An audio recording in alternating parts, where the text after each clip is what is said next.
المنان الذي خلق الإنسان وعلمه البيان والصلاة والسلام على رسوله سيد الإنس والجان وعلى آله وأصحابه ذوي الخير والإحسان أما بعد فأعوذ بالله من الشيطان الرجيم بسم الله الرحمن الرحيم محمد رسول الله والذين معه أشداء على الكفار رحماء بينهم صدق اللہ مولانا العظیم۔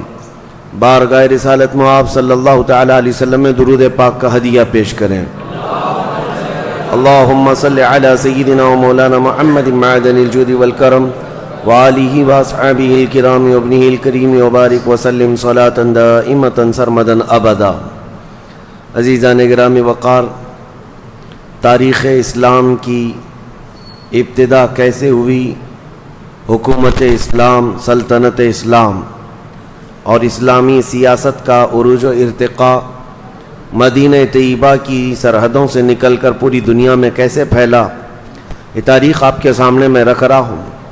ہر سال ہم کربلا کی داستان سنتے ہیں، لیکن مسلمانوں کو چاہیے کہ کربلا سے پہلے کیا ہوا تھا، کربلا کے بعد کیا ہوا، یہ حقیقت بھی جانیں، تاریخ پوری سمجھیں کہ کربلا کا سفر ہونے تک حضور پاک صلی اللہ تعالیٰ علیہ وسلم کی زندگی پاک سے لے کر حالات کس طرح سے تھے، کہاں تک پہنچے اور کن وجوہات کی بنیاد پر، اور کون سے وہ ایسے اسباب تھے جن کی بنیاد پر وہ کربلا جیسی جنگ واقع ہو گئی۔ ظاہر سی بات ہے، کوئی ایک بڑا سبب ہوتا ہے، دو قوموں کے درمیان، دو جماعتوں کے درمیان اگر مڈبھیڑ ہو جائے تو کوئی سبب ہوتا ہے۔ اس لیے پہلے تاریخ اسلام کو آپ سب کے ذہنوں میں محفوظ ہونا ضروری ہے، اور یوں بھی ہر مسلمان کی یہ ذمہ داری ہے کہ وہ اپنے دین کی تاریخ نہیں یاد رکھے گا تو کس کی یاد رکھے گا؟ نبی کریم صلی اللہ تعالیٰ علیہ وسلم کا ظاہری دور جب ختم ہوا، کل جیسے کہ میں نے آپ کے سامنے عرض کیا تھا، 11ویں ہجری تھی، ہجرت کا 11واں سال، ربیع الاول شریف کا مہینہ تھا، اور رسول کریم صلی اللہ تعالیٰ علیہ وسلم اپنے آخری حج سے فارغ ہو کر تشریف لائے تھے، حجۃ الوداع جس کو کہا جاتا ہے، اور 13 ربیع الاول شریف کو میرے آقا صلی اللہ تعالیٰ علیہ وسلم کی وفات ہوئی۔ آپ اس ظاہری دنیا سے پردہ فرما گئے۔ یہ امت کے لیے بہت ہی کٹھن مسئلہ تھا۔ وہ صحابہ جو ہمہ وقت رسول کریم صلی اللہ تعالیٰ علیہ وسلم سے خوشہ چین ہوتے تھے، ہمیشہ حضور کی صحبت میں رہنا پسند کرتے، ان کے لیے اچانک نبی کریم صلی اللہ تعالیٰ علیہ وسلم کا مجلس میں سے چلا جانا چھوٹا صدمہ نہیں تھا، بہت بڑا صدمہ تھا، اور یہ حالات اس قدر دگرگوں ہو سکتے تھے کہ نظام درہم برہم ہو سکتا تھا، لیکن چونکہ یہ اللہ تعالیٰ کا دین ہے اور اس کی حفاظت خود اللہ نے اپنے ذمے میں لی ہے، اس دین کا بیڑا چلنا ہی ہے۔ حضور پاک صلی اللہ تعالیٰ علیہ وسلم کی وفات کے بعد دین کا کام نہ رکا نہ تھما۔ یہ اور بات ہے کہ صدمہ بہت بڑا تھا صحابہ پر، بہت بڑا تھا۔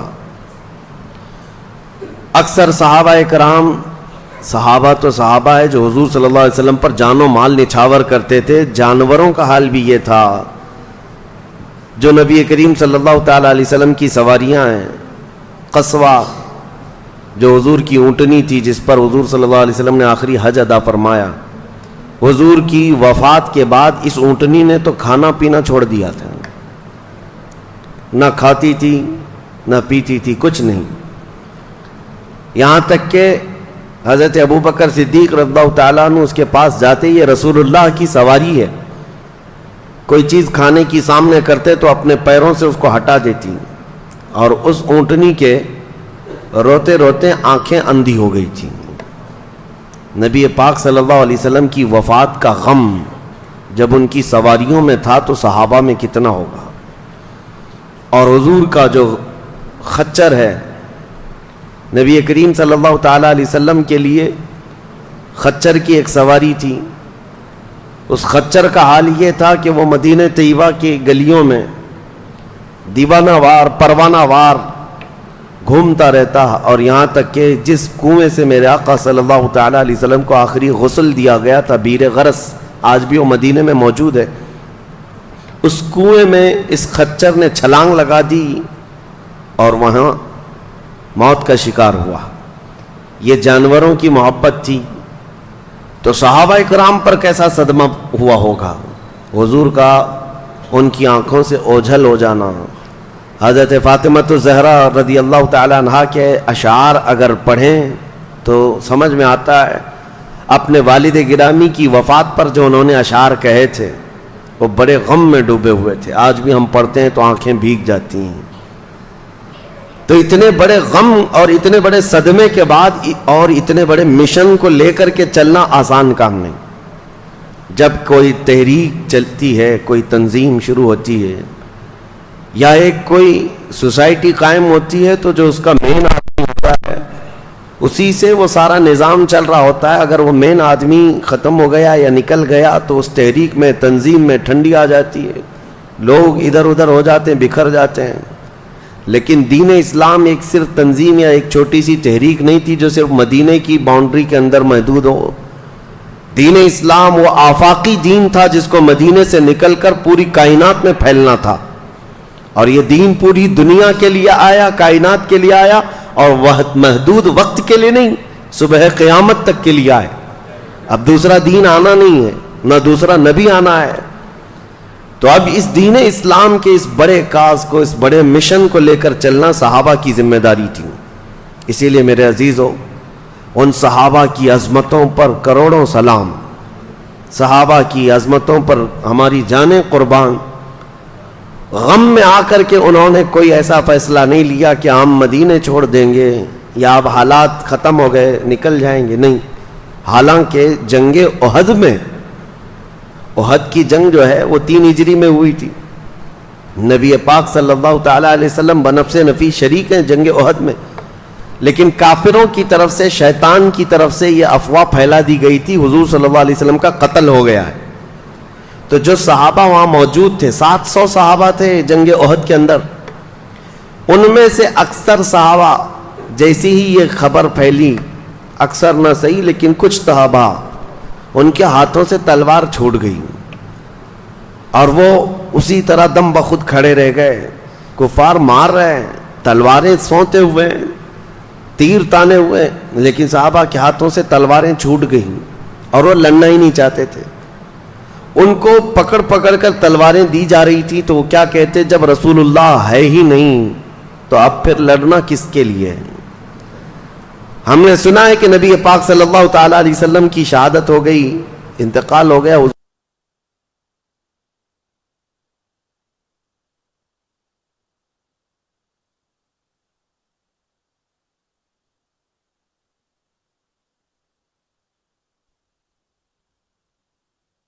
تعالیٰ علیہ وسلم کا جسد پاک ان کی آنکھوں کے سامنے سے اٹھایا گیا اور قبر انور میں دفن کیا گیا۔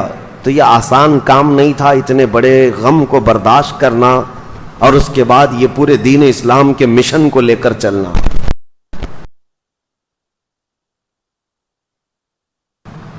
اب کون امیر ہوگا، کون سردار ہوگا، یہ بھی بات چھڑ جائے گی۔ امام کے جانے کے بعد کوئی نائب ہو، کوئی ان کا جانشین ہو، اس کے لیے قوم میں ظاہر سی بات ہے اختلافات آئی جائیں گے۔ طرفہ یہ کہ نبی پاک صلی اللہ تعالیٰ علیہ وسلم نے اپنی زندگی میں کسی کو بھی جانشین بنایا نہیں، کسی کو خلیفہ مقرر نہیں فرمایا۔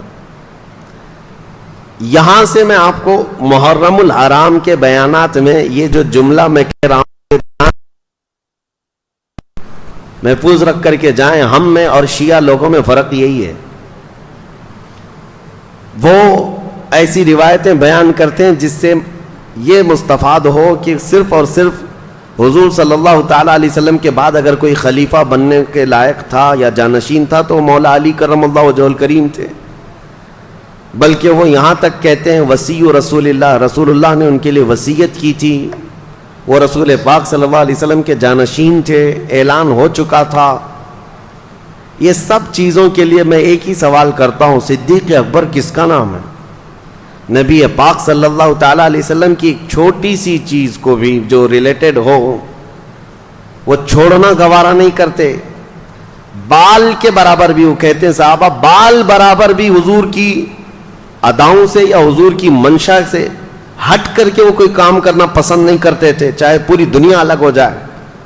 میں ایک سوال کرتا ہوں کہ اگر وصیت ہو چکی تھی رسول اللہ کی, اعلان ہو چکا تھا, تو کیا سیدنا ابو بکر صدیق رسول اللہ کی وصیت کے خلاف جا کر اپنی کرسی قائم کر سکتے تھے؟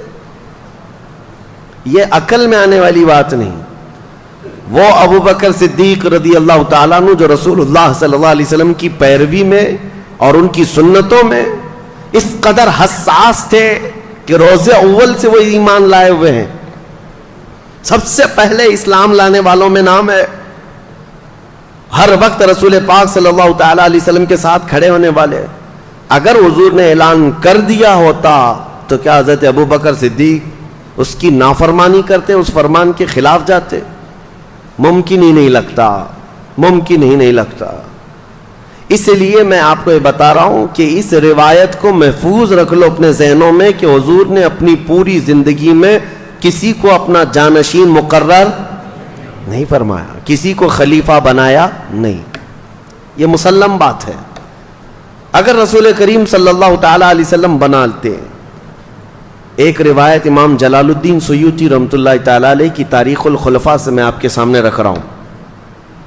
امام جلال الدین سیوطی بہت بڑے محدث ہیں, ان کی یہ روایت ہے. آپ فرماتے ہیں کہ رسول پاک صلی اللہ تعالیٰ علیہ وسلم کے جانشینی کے اور خلافت کا اعلان نہ کرنے کی وجہ کیا ہے؟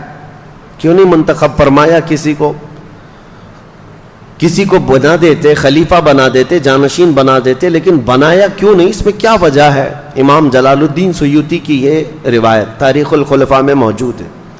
فرماتے ہیں کہ نبی پاک صلی اللہ تعالیٰ علیہ وسلم نے خود فرمایا, اگر میں تم پر کسی خلیفہ کو مقرر کر دوں اور تم میں سے کوئی بھی اس کی نافرمانی کر دے یا اس کی اطاعت سے تھوڑا بہت بھی ادھر ادھر کر دے تو اللہ کا عذاب آ جائے گا. کیونکہ رسول پاک صلی اللہ تعالیٰ علیہ وسلم کا فرمان عالی شان ہے. تو امام جلال الدین سیوطی رحمۃ اللہ علیہ یہ روایت فرماتے ہیں کہ حکمت اللہ بہتر جانے, دین اسلام کا یہ اتنا بڑا لہلہاتا ہوا باغیچہ جو 14 صدیوں سے آج تک ہم تک پہنچا ہوا ہے, اس کے پتوں کو, اس کے پھولوں کو, اس کے پھلوں کو کتنی مرتبہ لوگوں نے ظلم کے ہاتھوں سے مروڑ دیا, لیکن اس کی شاخیں آج بھی ہری بھری ہیں, آج بھی ہری بھری ہیں. اور اسی لیے شاعر نے بہت اچھے انداز میں کہا ہے, آج خلفائے اسلام کی تاریخ شروع کر رہا ہوں, خلافت کے اسباب بتا رہا ہوں, خلافت ہوتی کیا ہے. اس سے پہلے یہ شعر بہت ہی موزوں و مناسب ہے, اسلام تیری نبض نہ ڈوبے گی حشر تک, تیری رگوں میں رواں خون ہے 4 یار کا. خلفائے اسلام کی قربانیاں بھی ہیں اس میں. اب معاملات کہاں سے شروع ہوئے, اب تاریخ سنیے. حضور پاک صلی اللہ تعالیٰ علیہ وسلم کی وفات ہو گئی, پیر کا دن تھا, پیر کا دن تھا. حضور کی پیدائش کا دن بھی پیر ہے, حضور کی وفات کا دن بھی پیر ہے, دوشنبہ. پیر کے دن جیسی انتقال ہوا نبی کریم صلی اللہ تعالیٰ علیہ وسلم کا, پہلی بات تو صحابہ اکرام رضوان اللہ تعالیٰ علیہ مجمعین کے معاملات کے لیے ایک مسلم ہمارا عقیدہ اہل سنت و جماعت کا, توجہ سے سن لو, توجہ سے. صحابہ اکرام فرشتے نہیں ہیں, انسان ہیں. حضور صلی اللہ تعالیٰ علیہ وسلم کے جتنے اصحاب ہیں وہ سب انسان تھے, اور صحابہ اکرام رضوان اللہ تعالیٰ علیہ مجمعین کے درمیان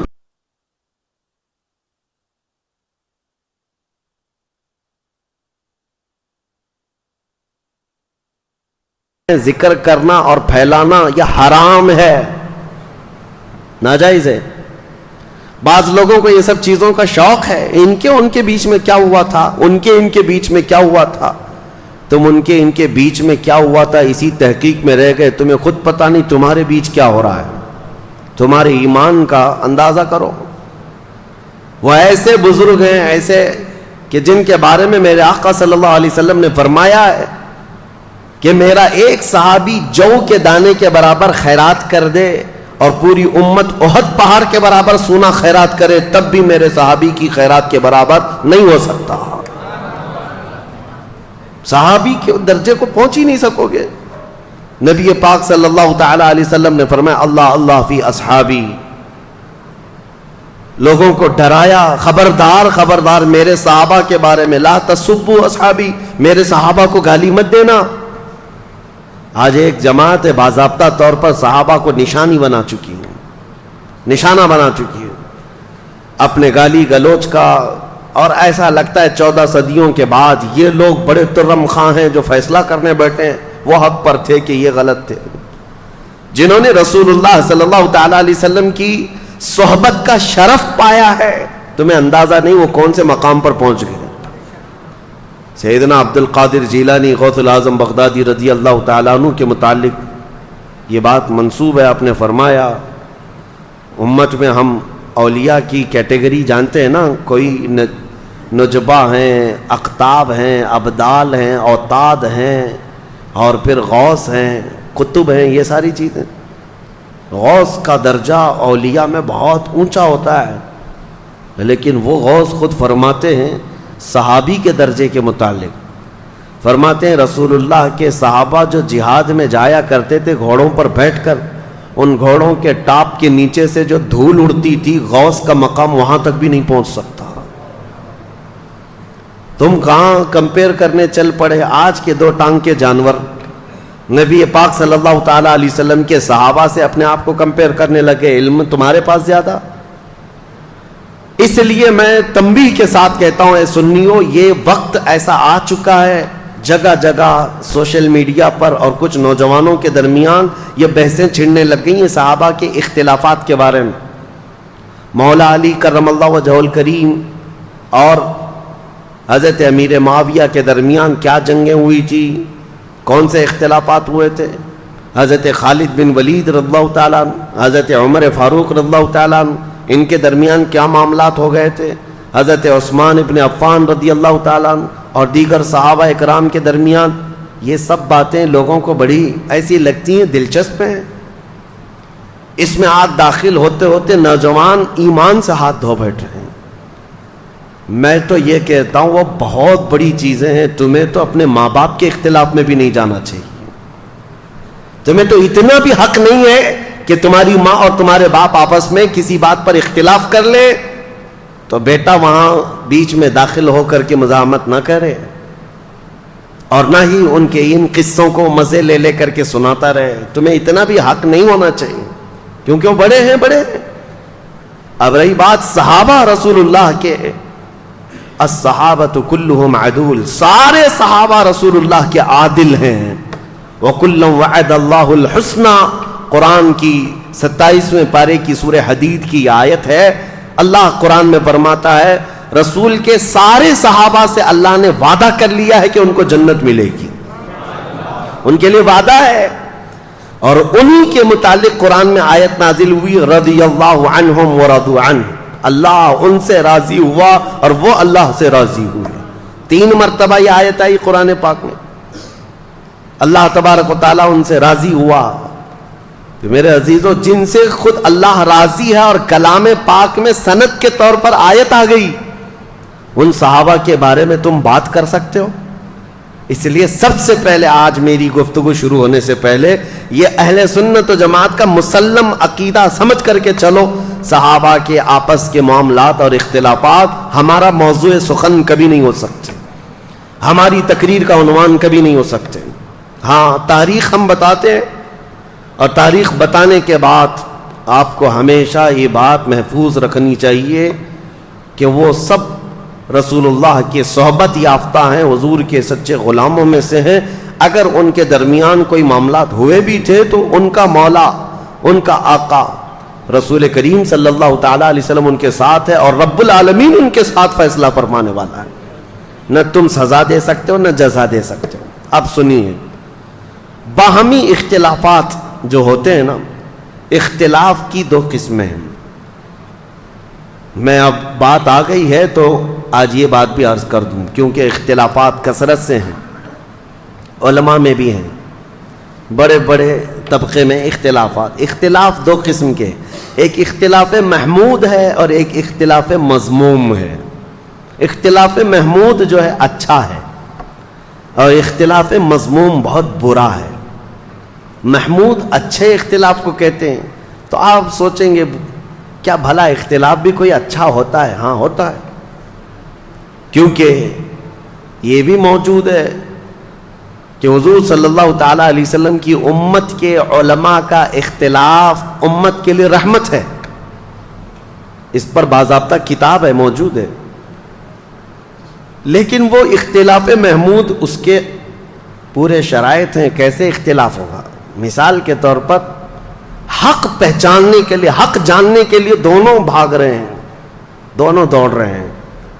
اس کی ایک مثال میں آپ کو دے دوں۔ رسول پاک صلی اللہ تعالیٰ علیہ وسلم نے صحابہ کی ایک جماعت کو، بنو قریظہ ایک محلہ تھا، ایک قبیلہ تھا مدینے سے باہر، کہا کہ تم جلدی سے نکلو، عصر تک وہاں پہنچ جانا، اور اتنی جلدی جاؤ کہ عصر کی نماز وہیں جا کے پڑھنا، مدینے سے نکل جاؤ۔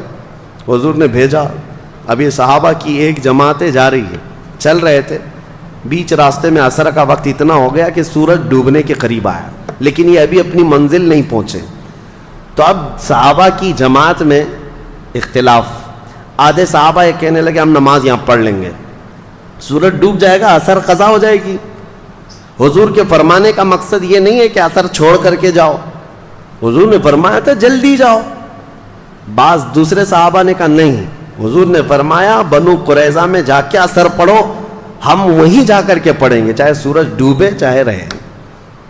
کہا رسول اللہ نے فرمایا ہے تو ہم وہی کریں گے۔ اختلاف ہوا نا، دونوں کے درمیان اختلاف، لیکن اس اختلاف کی وجہ سے ان دونوں نے آپس میں ایک دوسرے کو گالی گلوچ تو نہیں کیا، ایک دوسرے کے خاندان کو نہیں بولا۔ دونوں کی مرضی، دونوں کا مقصد حق کو پہچاننا، صحیح منزل تک پہنچنا، دونوں کی خواہش تھی، نیک خواہشات ہیں۔ اس میں اختلاف ہوا۔ بہرحال آدھے لوگوں نے نماز پڑھ لی اور آدھے جو نماز نہیں پڑھے تھے وہ بنو قریظہ تک پہنچے، سورج ڈوب گیا، عصر قضا ہو گئی۔ اب یہ مسئلہ کون صحیح کون غلط آپ بتا سکتے ہو؟ یہ دونوں جماعتوں میں کس نے صحیح کیا کس نے غلط کیا؟ اٹکل پچھو مارو گے تو اپنے دماغ سے کچھ بھی بولو گے۔ ہاں نماز پڑھنے والے تو صحیح تھے، نماز چھوڑ دیا انہوں نے۔ میرے عزیزو، نماز انہوں نے اپنی طبیعت کی مان کر نہیں چھوڑا، حضور کے فرمان کو سمجھ کر۔ حضور نے فرمایا وہاں جا کر کے پڑھو، ان کا منشا یہی تھا۔ دونوں جماعتیں حق کی متلاشی تھیں، لیکن یہ مسئلہ رسول پاک کی حیات میں واقع ہوا تھا، ظاہری حیات میں، تو رکھ دیا گیا سامنے۔ اللہ کے حبیب صلی اللہ تعالیٰ علیہ وسلم سے عرض کیا گیا، یا رسول اللہ صلی اللہ علیہ وسلم، دونوں جماعتوں میں ایسا اختلاف ہوا، آدھے لوگوں نے نماز پڑھ لی، آدھے نے نہیں پڑھی، کیا ہے اس کا مسئلہ؟ حضور صلی اللہ تعالیٰ علیہ وسلم نے کیا فرمایا؟ یہ میرے صحابہ کی دونوں جماعتیں حق پر ہیں، دونوں حق پر ہیں۔ یہاں سے پتہ چلا کہ حق کی تلاش میں نکلنے والا اختلاف وہ محمود ہوتا ہے۔ دونوں اللہ رب العزت کی رضا چاہتے ہیں، باقی اور کوئی مقصد نہیں۔ صحابہ میں بھی جو باتیں ہوئی ہیں وہ حق کو پہنچنے کے لیے، اللہ کی رضا حاصل کرنے کے لیے۔ وہ ایسا نہیں ہے کہ اپنی مرضی اور اپنے پیٹ سے کوئی چیز نکلی اور اس پر لڑ پڑے ہوں، نہیں، اللہ کی رضا۔ ایک بندے کو لگتا ہے اس میں اللہ کی رضا ہے، دوسرے کو لگتا ہے اس میں اللہ کی رضا ہے۔ اللہ کی رضا حاصل کرنے میں یہ اختلاف جو ہوا وہ اختلاف محمود ہے، اور اپنی نفسانی خواہشات کے لیے جو اختلاف ہوتا ہے اس کو اختلاف مذموم کہتے ہیں، جو آج بہت ساری جگہوں پر واقع ہو چکا ہے۔ پرسنل دشمنی، ذاتی دشمنی کے لیے دین کا بھی استعمال، قلم کا بھی استعمال، زبان کا بھی استعمال، گالی گلوچ، کسی بھی حد تک لوگ جانے کو تیار ہو جاتے ہیں۔ یہ اختلاف محمود نہیں، اختلاف مذموم۔ کسی عالم کی تحقیقات سے اگر آپ کو اختلاف ہے تو ادب کے دائرے میں اس کا اختلاف کر سکتے ہو آپ، ادب کے دائرے میں۔ ایسے اختلافات کی ایک بہت لمبی فہرست ہے، لیکن ابھی آج ہمارا وہ ٹاپک نہیں ہے۔ میں نے یہ بات کیوں شروع میں رکھی؟ وجہ یہ ہے کہ رسول پاک صلی اللہ تعالیٰ علیہ وسلم کی وفات کے فوراً بعد ہی صحابہ میں آپس میں یہ باتوں میں اختلاف اس حد تک کا نہیں ہے کہ یہ ادھر الگ دھڑا ہو گیا، ایک دھڑا ادھر ہو گیا اور ایک دوسرے سے بات چیت نہیں کرتے، ایسا نہیں ہے۔ حضور پاک صلی اللہ تعالیٰ علیہ وسلم کا جسم مبارک ابھی حجرے میں رکھا ہے، صحابہ موجود تھے، اختلاف اس بات پر ہوا کہ حضور صلی اللہ تعالیٰ علیہ وسلم کو غسل دیا جائے گا کہ نہیں دیا جائے گا۔ بات تھی، آدھے صحابہ یہ کہتے تھے کہ حضور صلی اللہ تعالیٰ علیہ وسلم کو غسل دیں جیسے سارے لوگوں کو غسل دیا گیا ہے، غسل موت کے بعد جو غسل ہے۔ اب حضور صلی اللہ تعالیٰ علیہ وسلم کے لباس پاک کو کوئی ہٹائے، حضور کے لباس کو کوئی ہٹائے اور کوئی دوسرا غسل دے، ان معاملات کو لے کر کے صحابہ حجرے میں کھڑے ہو کر کے آپس میں یہ باتیں کر رہے تھے۔ یہ اختلاف مذموم نہیں، محمود تھا۔ بعض کہہ رہے تھے غسل دیا جائے، بعض صحابہ کہہ رہے تھے نہیں، نبی پاک صلی اللہ تعالیٰ علیہ وسلم نور علی نور، اللہ کے رسول صلی اللہ تعالیٰ علیہ وسلم اسی حالت میں دنیا سے جائیں گے۔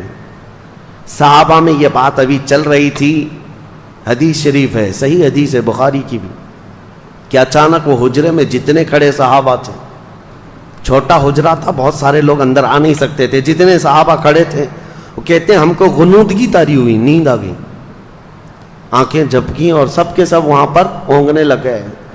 تھوڑی دیر جھپکی آئی، پھر آنکھیں کھلی تو دیکھتے ہیں حضور کو غسل دیا ہوا ہے، نبی پاک صلی اللہ تعالیٰ علیہ وسلم غسل شدہ ہیں، پانی کے قطرات ٹپک رہے ہیں، مسئلہ حل ہو گیا، اب لڑنا کسی بات پر نہیں تھا۔ دوسرا اختلاف اس بات پر ہوا کہ نبی پاک صلی اللہ تعالیٰ علیہ وسلم کو کہاں دفن کیا جائے۔ بعض صحابہ کہتے تھے مکہ میں لے جائیں، ان کا آبائی وطن ہے۔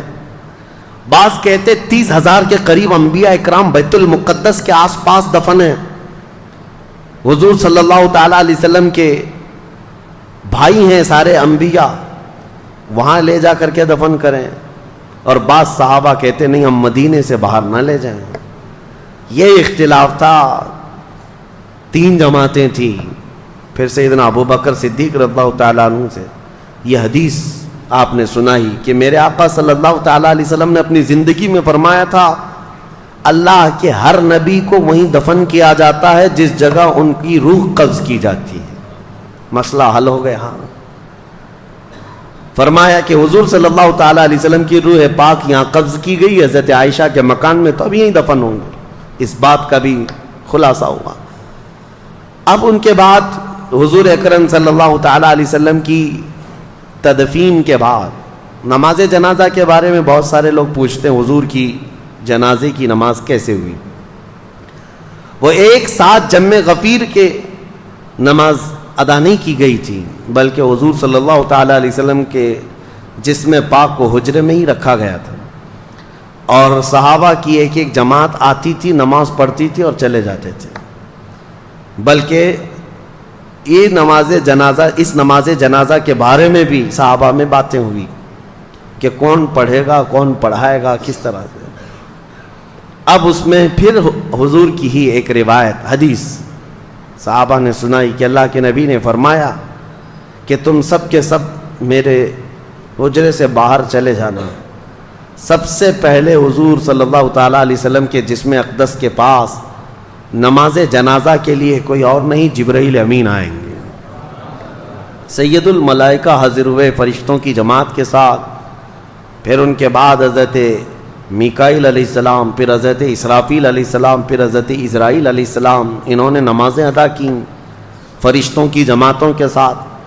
اور ان کے جانے کے بعد پھر حضرت ابو بکر صدیق اندر آئے صحابہ کی جماعت کے ساتھ، پھر ایک کے بعد دیگر صحابہ داخل ہوئے اور سبوں نے اپنی اپنی نمازیں ادا کیں۔ اب یہاں ایک مسئلہ بتاؤں، نماز جنازہ جو ہوتی ہے وہ میت کی بخشش اور اس کی مغفرت کی دعا کے لیے ہوتی ہے۔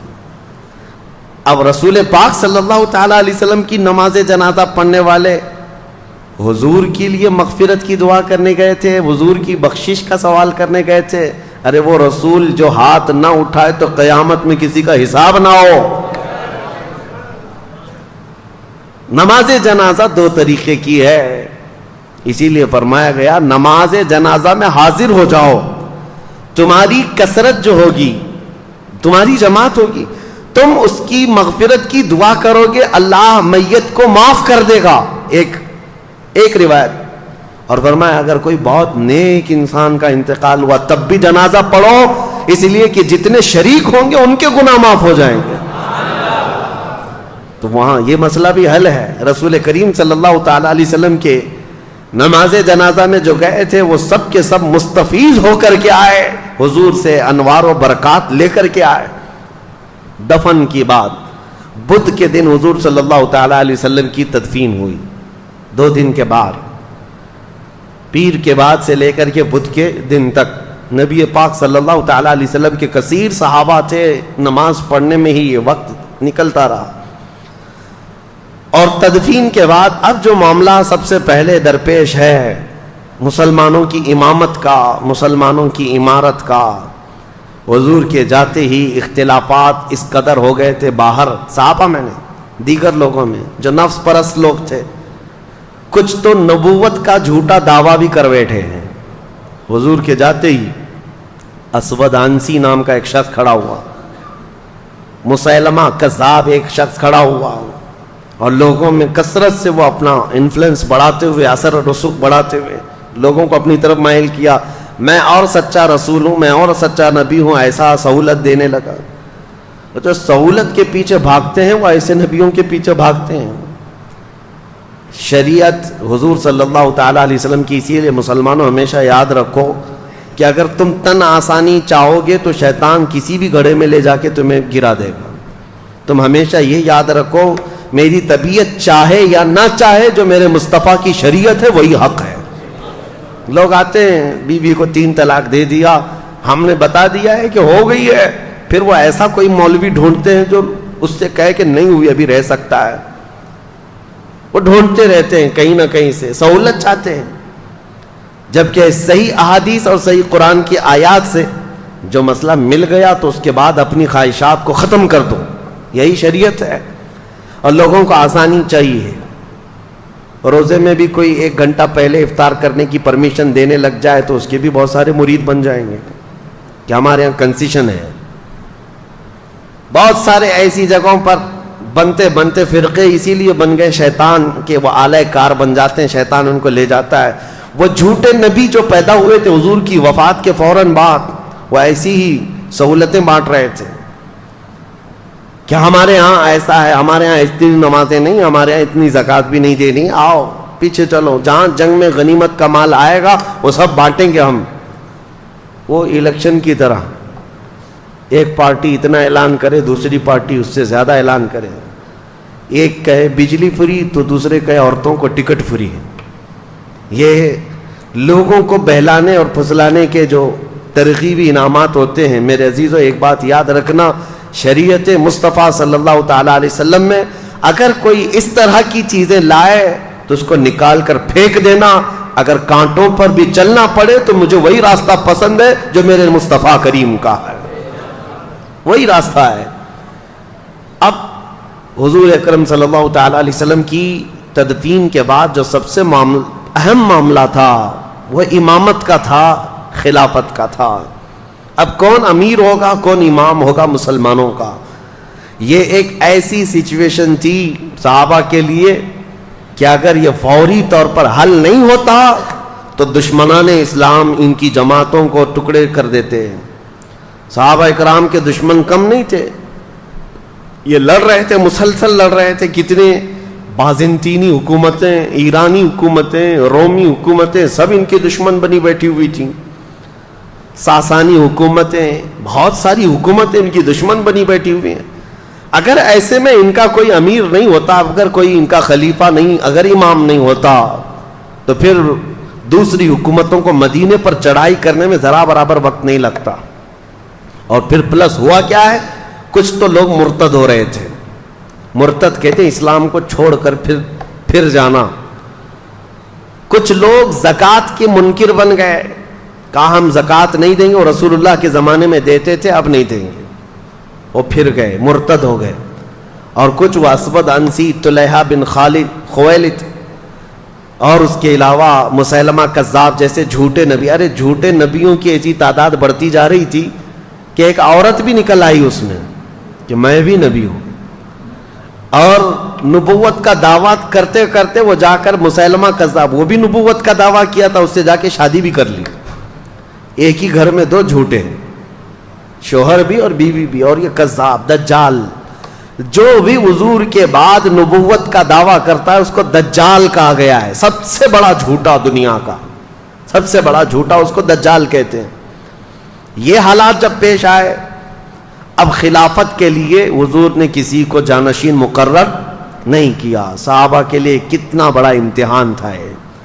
تو جو انصار صحابہ تھے مدینے کے، انصار صحابہ میں میٹنگ شروع ہو گئی. مدینے والے تھے صحابہ، اور یقیناً وہ بہت ہی ایثار و قربانی والے صحابہ ہیں. حضور صلی اللہ تعالیٰ علیہ وسلم پر انہوں نے اپنی جانیں نچھاور کی ہیں، اپنی اولاد وار دی ہیں، کچھ نہیں رکھا تھا. وہ انصار صحابہ کی بعض آپس میں میٹنگ چل رہی تھی.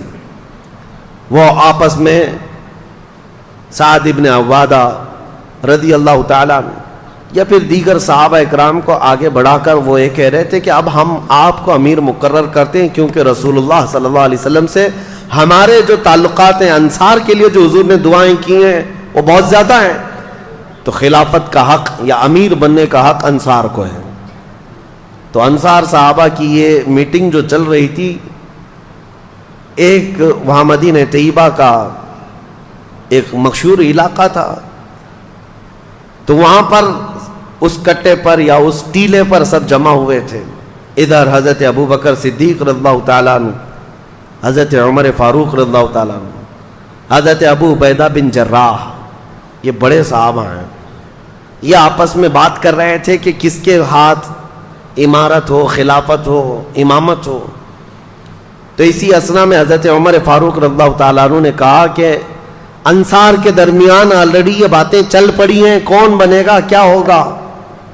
تو حضرت ابو بکر صدیق اس جماعت میں آئے جہاں میٹنگ چل رہی تھی. آئے، یہاں دیکھا تو وہاں خلافت کی باتیں چل رہی تھی اور انصار اپنا کوئی امیر مقرر کرنا چاہ رہے تھے. اب انصار میں سے کوئی اگر امیر مقرر ہوتا تو بڑے مسئلے تھے. اس کی وجہ کیا ہے؟ مدینے میں دو خاندان ہیں، اوس اور خزرج. میں نے سیرت کے بیان میں سنایا ہے، اوس اور خزرج یہ دو خاندان ہیں، اور یہ صحابہ انہی دو خاندانوں میں سے ہیں. آج تک وہ خاندان موجود ہے مدینے میں، اوس اور خزرج. اور دونوں کی اتنی سخت لڑائیاں تھیں کہ یہ دونوں قبیلوں میں 120 سال تک لڑائی چلی. عرب کی مشہور جنگ اوس اور خزرج کے بیچ میں. لیکن وہ دائرہ اسلام میں داخل ہو گئے صحابہ، حضور صلی اللہ تعالیٰ علیہ وسلم کے دامن رحمت سے وابستہ ہو گئے. لیکن اب انصار صحابہ میں دونوں قبیلے ہیں، اوس بھی ہے، خزرج بھی ہے. اوس بھی ہے، خزرج بھی ہے. اگر ان میں سے کسی ایک ہی کو تو خلیفہ بنانا ہے. اگر وہ اوس قبیلے کا بنتا تو خزرج والوں کو ناگواری ہو جاتی. بہت پرانی لڑائیاں چلی ہیں. خزرج قبیلے سے کوئی بنائے جاتے ہیں تو اوس والوں کے لیے مسئلہ ہوتا. اور اس کے علاوہ تیسرا مسئلہ یہ تھا کہ یہ مدینے والے لوگ تھے، اور قریش خاندان پورے عرب میں سب سے عظمت والا خاندان مانا جاتا تھا، کیونکہ خانہ کعبہ کی چابی ان کے پاس ہوتی. اور عرب کے چھوٹے بڑے جتنے قبیلے ہیں وہ سب قریش کو سلام کرتے. قریش خاندان کی عظمت، اس کی سیادت، اس کی حکومت کو تسلیم کرتے تھے زمانے جاہلیت میں بھی.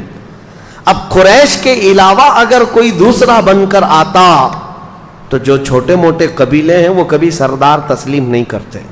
عربوں کے اندر یہ رواج، عرب قبیلے اور پھر مکہ میں رہنے والے دوسرے قبیلے اوس اور خزرج کے کسی کو امیر وہ نہیں قبول کر پاتے.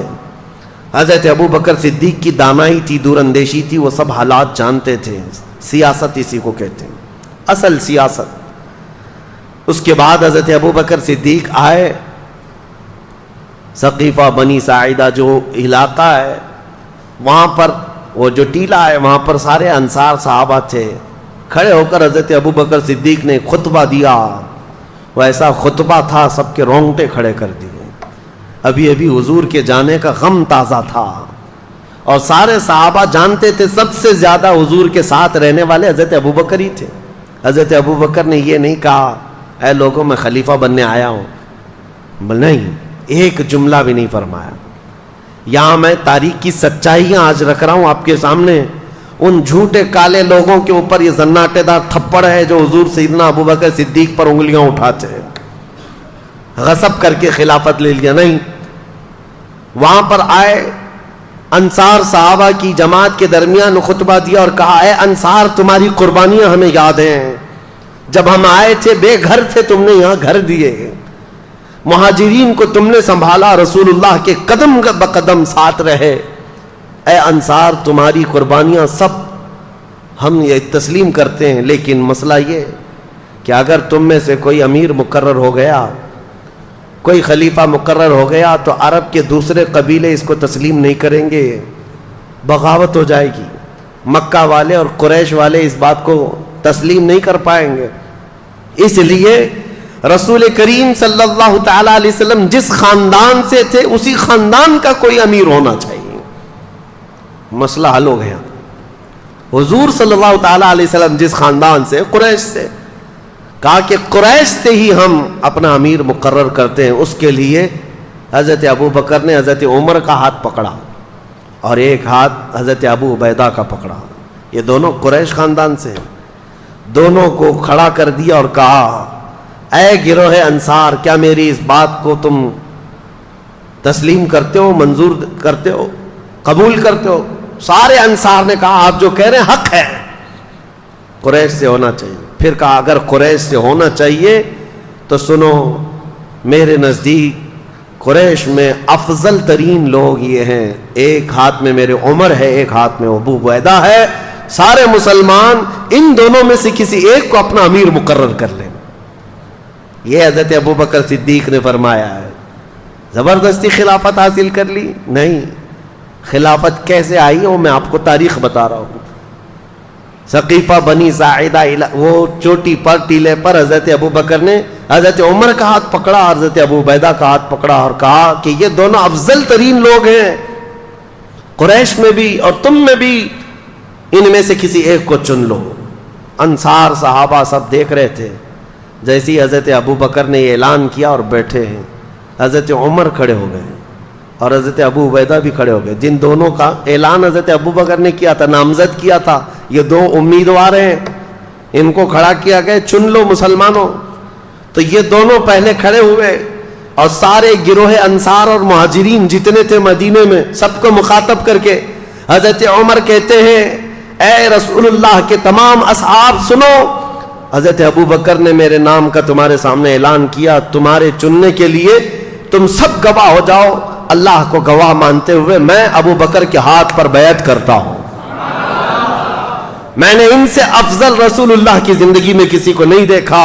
حضرت ابو عبیدہ نے دوسرا ہاتھ پکڑا اور کہا میرے بھائی عمر نے جو کہا اس پر مجھے کوئی شک نہیں ہے، ابو بکر کے علاوہ ہم میں سے کوئی افضل نہیں. اس لیے کہ رسول اللہ صلی اللہ تعالی علیہ وسلم اپنی علالت کے درمیان، اپنی بیماری کے دوران 17 مرتبہ ابو بکر صدیق کو مصلی امامت پر بڑھایا تھا. انہوں نے کہا رسول اللہ نے ہمارے دین کے لیے جو امام پسند کیا ہے وہ ہماری دنیا کا بھی امام ہوگا. یہ خلافت شروع ہوئی. یہاں پر معاملات یہ ہیں کہ حضرت ابو بکر صدیق رضی اللہ تعالیٰ عنہ کے ہاتھ پر جیسی ہی دونوں اصحاب نے بیعت کیا، سارے انصار جماعت در جماعت آئے اور سبوں نے بیعت کرنا شروع کر دیا اور سبوں نے اعلان کیا کہ یہ اللہ تعالیٰ کا انتخاب ہے. ان میں سے کسی کو بھی اختلاف نہیں ہوا حضرت ابو بکر کے نام پر، کسی کو نہیں. اب ایک چیز بتائی جاتی ہے حضرت مولا علی کرم اللہ وجہہ الکریم کے متعلق کہ حضرت علی رضی اللہ تعالیٰ عنہ اس مجلس میں نہیں تھے. یہ جو خلافت کا سلسلہ چل رہا تھا صحابہ کے اتفاق رائے سے یہ چنا ہوا ہے، سب کی اتفاق رائے سے. اس میں مولا علی کرم اللہ وجہہ الکریم حاضر نہیں تھے. تو اب یہاں پر بہت سارے لوگ یہ کہتے ہیں کہ حضرت علی کو اختلاف تھا اس لیے وہ حاضر نہیں تھے اور وہ ان کو خلیفہ مانتے ہی نہیں تھے. اور بڑھ کر کے شیعہ حضرات تو یہ کہتے ہیں حضرت علی تقیہ کرتے تھے. تقیہ کا مطلب کیا ہے؟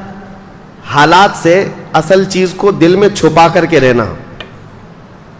یعنی حاکم اگر سخت ہے تو کچھ باتیں اپنے دل میں چھپا کر کے اس کی مرضی کے مطابق کام کرتے رہنا, اس کو تقیہ کہتے ہیں. یہ کرتے ہوں گے مولا علی کے بارے میں تم سوچتے ہو؟ حیدر کرار جس کی شمشیر کا کوئی جواب نہ ہو, وہ دل میں چھپا کر کے کوئی بات عمل کرے گا؟ ہرگز نہیں. ہم اس بات کو تسلیم نہیں کرتے. ہاں اب ہم یہ بتا سکتے ہیں کہ حضرت علی کرم اللہ وجہہ الکریم خود روایت میں آپ کو بتاؤں. حضرت علی رضی اللہ تعالیٰ عنہ کی روایت کیا ہے خلافت کے معاملات میں. یہ معاملات ہوئے تقریباً 6 مہینے گزر گئے. حضرت علی رضی اللہ تعالیٰ عنہ خود حاضر ہوئے. حضرت ابو بکر صدیق رضی اللہ تعالیٰ عنہ کے ہاتھ میں ہاتھ رکھ کر کے آپ نے بیعت کیا. اب سنیے حضرت علی کیوں نہیں بیعت کیے, 6 مہینے کیوں گزرے؟ ہر ایک کے کچھ نہ کچھ اسباب ہوتے ہیں, وجوہات ہوتے ہیں. یہ مسئلہ میں اور آپ کیوں پوچھیں کہ حضرت علی کیوں نہیں آئے تھے؟ میرے اور آپ کے پوچھنے سے بہتر تو یہ ہے کہ حضرت ابو بکر صدیق خود ہی پوچھ چکے ان سے کہ علی اتنے دن کیوں نہیں آئے. مسئلہ اب صاف ہو جائے گا. جن کا معاملہ ہے وہ خود ہی سوال کر چکے ہیں. سنو, حضرت علی کرم اللہ وجہہ الکریم, آپ سے کسی نے کہا کیا آپ ابو بکر سے اپنے آپ کو افضل کہتے ہیں؟ کیا آپ اس خلافت کے اپنے آپ کو حقدار سمجھتے ہیں جس کی وجہ سے آپ نے بیعت نہیں کی؟ سیدنا مولا علی کرم اللہ وجہہ الکریم نے فرمایا ایسی کوئی بات نہیں. میں نے یہ عہد کر لیا تھا دل میں کہ جب تک جو وحی نازل ہو رہی تھی قرآن پاک, حضرت ابو بکر صدیق کی خلافت کا ایک اہم کام میں آپ کو بتاؤں. اہم کام, آپ جامع القرآن ہیں. قرآن پہلے پتوں پر لکھا ہوا تھا, چمڑوں پر لکھا ہوا تھا, پتھروں پر لکھا ہوا تھا, کیونکہ 23 سال تک قرآن اترتا رہا اور سب صحابہ کے پاس الگ الگ جگہ پر تھا. یہ حضرت ابو بکر صدیق کے زمانے خلافت میں قرآن کو جمع کرنے کا کام شروع ہوا, اور حضرت ابو بکر صدیق نے اپنی خلافت کے زمانے میں قرآن کو جو جگہ جگہ ادھر ادھر تھا سب کو جمع کر دیا. اب سنو, یہ حضرت ابو بکر صدیق کی خلافت کا اہم کارنامہ ہے. اب یہ بات میں کیوں کہہ رہا ہوں؟ اس لیے کہ حضرت علی نے فرمایا, عرض کی, سنو, حضرت ابو بکر صدیق نے جب یہ کہا تو آپ نے فرمایا میں نے یہ قسم لے لی تھی, میں نے یہ عہد کر لیا تھا کہ جب تک اللہ کا کلام قرآن ایک جگہ جمع نہ ہو جائے میں کسی کے ہاتھ پر بیعت نہیں کروں گا. مقصد اس کے علاوہ اور کچھ نہیں تھا. لیکن بہت سارے کھٹملوں کو پتہ نہیں کیا کیا چیزیں مل جاتی ہیں. اس لیے نہیں کیا تھا, اس لیے نہیں کیا تھا, اختلافات ہوئے تھے, فلاں ہوئے تھے, نعوذ باللہ. اصل وجہ یہ حضرت علی کرم اللہ وجہہ الکریم, امام جلال الدین سیوطی نے بھی اس روایت کو بیان کیا اور تاریخ الخلفاء میں آپ نے اس چیز کو صاف بیان فرمایا کہ حضرت علی رضی اللہ تعالیٰ عنہ جب آپ کی وفات ہوئی تھی, شہادت ہوئی ہے کوفہ میں, اس وقت بھی آپ سے کہا گیا تھا کہ آپ اپنا جانشین کسی کو مقرر کریں گے, کسی کو خلیفہ بنائیں گے. تب بھی مولا کائنات علی مرتضیٰ رضی اللہ تعالیٰ عنہ نے یہ فرمایا تھا کہ جب رسول اللہ نے اپنے بعد کسی کو جانشین مقرر نہیں کیا تو میں کسی کو کیسے کروں. یہ اس بات کی علامت ہے کہ سیدنا علی کرم اللہ وجہہ الکریم حضرت ابو بکر صدیق کی خلافت پر متفق رہے, اور ان کی خلافت میں, ان کی امامت میں نمازیں بھی ہوتی رہیں. دیکھیں, میں سب سے پہلے کہہ رہا ہوں کہ سنیوں کا مجمع ہے, اختلافات صحابہ کو ذکر کرنا بھی نہیں چاہیے. اس سے تمہارا لینا دینا کیا ہے؟ تم میاں یہ پوچھو نماز میں فرض کتنے, واجبات کتنے, نماز کی مکروہات یا فاسد ہونے کے طریقے کیا کیا ہیں, روزہ, زکوٰۃ, یہ تم اپنی ضروریات دین کو پوچھو. تم یہاں بہت بڑے تاریخ دان بن کر کے فیصل بھی بن جاتے ہو ساتھ میں کہ نہیں وہ ایسے نہیں تھے, یہ صحیح نہیں تھے, وہ نہیں صحیح تھے. اٹکل پچو مار رہے ہیں 1400 سال کے بعد پیدا ہو کر کے. سوشل میڈیا کا دور ہے, ہم نے بہت سارے ایسے برساتی محققوں کو دیکھا ہے. ہاں, محقق تحقیق کرنے والے, ریسرچ اسکالر, تو یہ برساتی مینڈکوں کی طرح ہے. یہ نئے نئے آئے اور انہوں نے ریفرنس اور لوگوں کے سامنے نمبرنگ کے ساتھ کچھ باتیں رکھ کر کے لوگوں کو یوں ورغلایا ہے کہ اصل یہ بات ہے، تم کو لوگ یہ پٹی پڑھا رہے ہیں۔ میرے عزیزو، یہ دین اسلام ہے، پٹی پڑھانے سے چلنے والا ہے نہیں۔ دین اسلام اپنی حقانیت کی بنیاد پر صبح قیامت تک چلے گا، صبح قیامت تک چلے گا۔ بعض تو ایسے جاہل آئے ہوئے ہیں محققین کے نام پر جو علماء سے تمہیں برگشتہ کر رہے ہیں، دور کر رہے ہیں۔ سارے علماء سے دور ہو جاؤ۔ علماء ممبروں پر بیٹھ کر کے جھوٹی باتیں کہتے ہیں، تو نوجوان طبقہ آج کا، کالجز کا، یونیورسٹیز کا، وہ اکثر علماء کے بارے میں بدگمانی کرتے چلے گئے۔ امام غزالی رحمۃ اللہ تعالی علیہ کی یہ بات میں تمہیں یاد دلا دوں، اللہ تبارک و تعالیٰ جب کسی کو گمراہ کر کے ذلیل موت دینا چاہے تو سب سے پہلے اس کو علماء کی گستاخی میں لگاتا ہے۔ وہ بندہ وہاں سے شروعات کرتا ہے اور اس کے بعد وہ بدگمانی اس کی بڑھتی چلی جاتی ہے علماء کے بارے میں، مدارس اسلامیہ کے بارے میں، کہ مولوی لوگ ایسے ہی ہوتے ہیں۔ تمہیں پتہ ہے کہ دین کہاں سے کہاں تک آیا؟ تم کو الف با جو پڑھنا آتا ہے آج، یا اگر علماء نہ ہوتے ان کے وسیلے کے بغیر تم کہاں سے دین سیکھتے؟ میرے عزیزو، انٹرنیٹ پر سارا قرآن ہے، پڑھنے کے طریقے سب کچھ موجود ہے، لیکن کوئی تو پڑھا رہا ہوگا نا انٹرنیٹ پر بھی۔ بے واسطے خدا کچھ عطا کرے، ایسا نہیں ہے۔ اس لیے یہ تمام چیمی گوئیوں سے اپنے آپ کو باز رکھو، اور دین جو ہے ڈاکٹروں سے، انجینئروں سے، وکیلوں سے اب سیکھنے لگ گئے لوگ، علماء کو چھوڑ کر کے۔ اسی وجہ سے گمراہی کے دروازے کھلتے چلے گئے، اور عام نوجوان کو دیکھو تو یہ فرق کرنے بیٹھا ہے۔ کوئی آ کر کے سوال کرتا ہے، سرکار غریب نواز افضل تھے کہ غوث پاک افضل تھے؟ تجھے کیا فرق پڑتا ہے؟ ان کی افضلیت کے متعلق، ان کے مقامات اور مراتب کے متعلق وہ صرف اس بات کے لیے سوال کر رہا ہے کہ دونوں میں سے کسی ایک کا درجہ گھٹا کر کے سوچے، کسی ایک کا درجہ گھٹا کر کے بتائے۔ اللہ نے دو آنکھیں دی ہیں، دونوں کا مقام برابر ہے، دونوں آنکھیں تمہاری برابر کی دیکھتی ہیں۔ کبھی تو آج تک تم یہ نہیں باتیں کرتے۔ بہرحال جن کے مقامات اور جن کی فضیلتیں بیان ہوئی ہیں وہ ہم بیان کریں گے، لیکن یہ کمپیریزن میں اس طرح کسی کو گھٹا کر بیان کرنا جائز نہیں۔ سیدنا ابوبکر صدیق کی فضائل جتنے ہیں وہ سر آنکھوں پر، لیکن ایک بات یاد رکھنا کہ جب بھی حضرت ابوبکر صدیق کے فضائل بیان کرو تو کبھی ہم سے یہ نہیں سرزد ہو، کبھی آپ سے بھی یہ سرزد نہ ہو کہ مولا علی کی شان میں کوئی کمی ہو رہی ہو۔ مولا علی کرم اللہ وجہ الکریم کی شان کو گھٹا کر کے بیان کرنا نہیں، یہ جائز نہیں ہے۔ صحابہ کی جو فضیلتیں، اور جب حضرت علی کرم اللہ وجہ الکریم کی فضیلت بیان کر رہے ہو تو پھر اس بات کا بھی لحاظ رکھنا کہ تینوں خلفائے راشدین میں سے کسی کی بے عزتی اور توہین نہ ہو رہی ہو۔ اسی کا نام اہل سنت و جماعت ہے، جو یہ تمام بیچ کے راستے کو لے کر کے چلتے۔ اہل سنت کا ہے بیڑا پار اصحاب حضور، نجم ہے اور ناؤ ہے عطرت رسول اللہ کی۔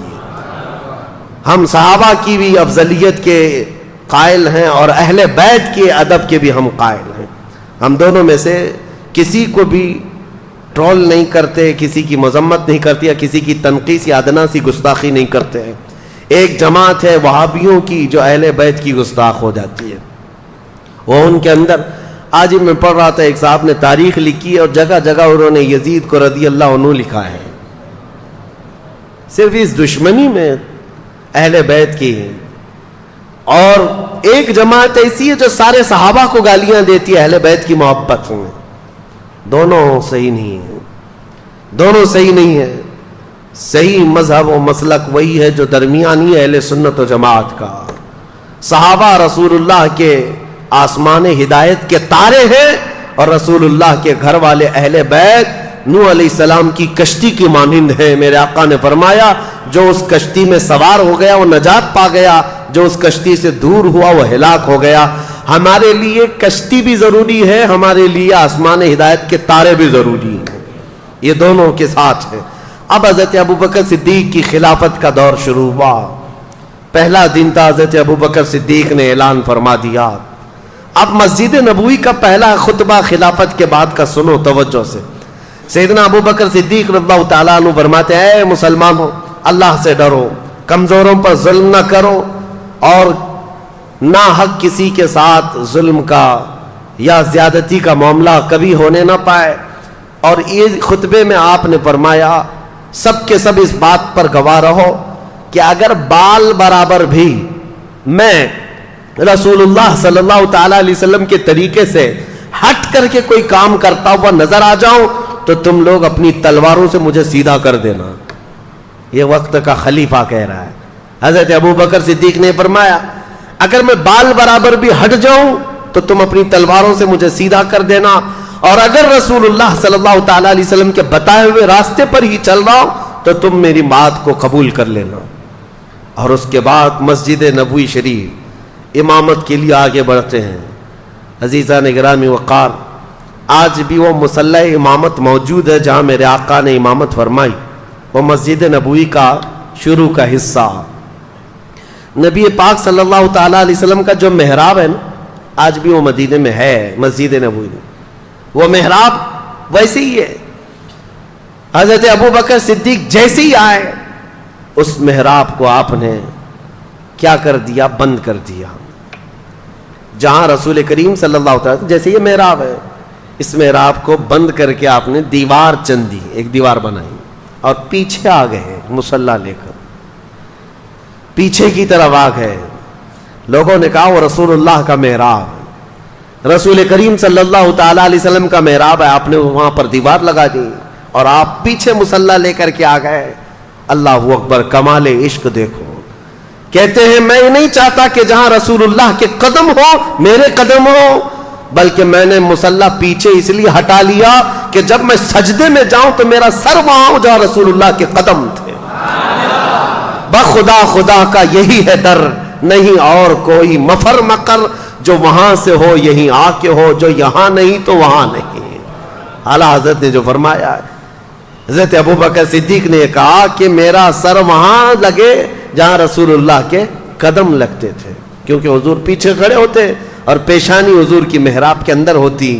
آپ نے وہ پیشانی کی جگہ حضور جہاں سجدہ کرتے تھے اس کو بند کر دیا, اس لیے کہ کبھی کسی اور کا پیر وہاں نہ پڑنے پائے جہاں رسول اللہ کی پیشانی لگی.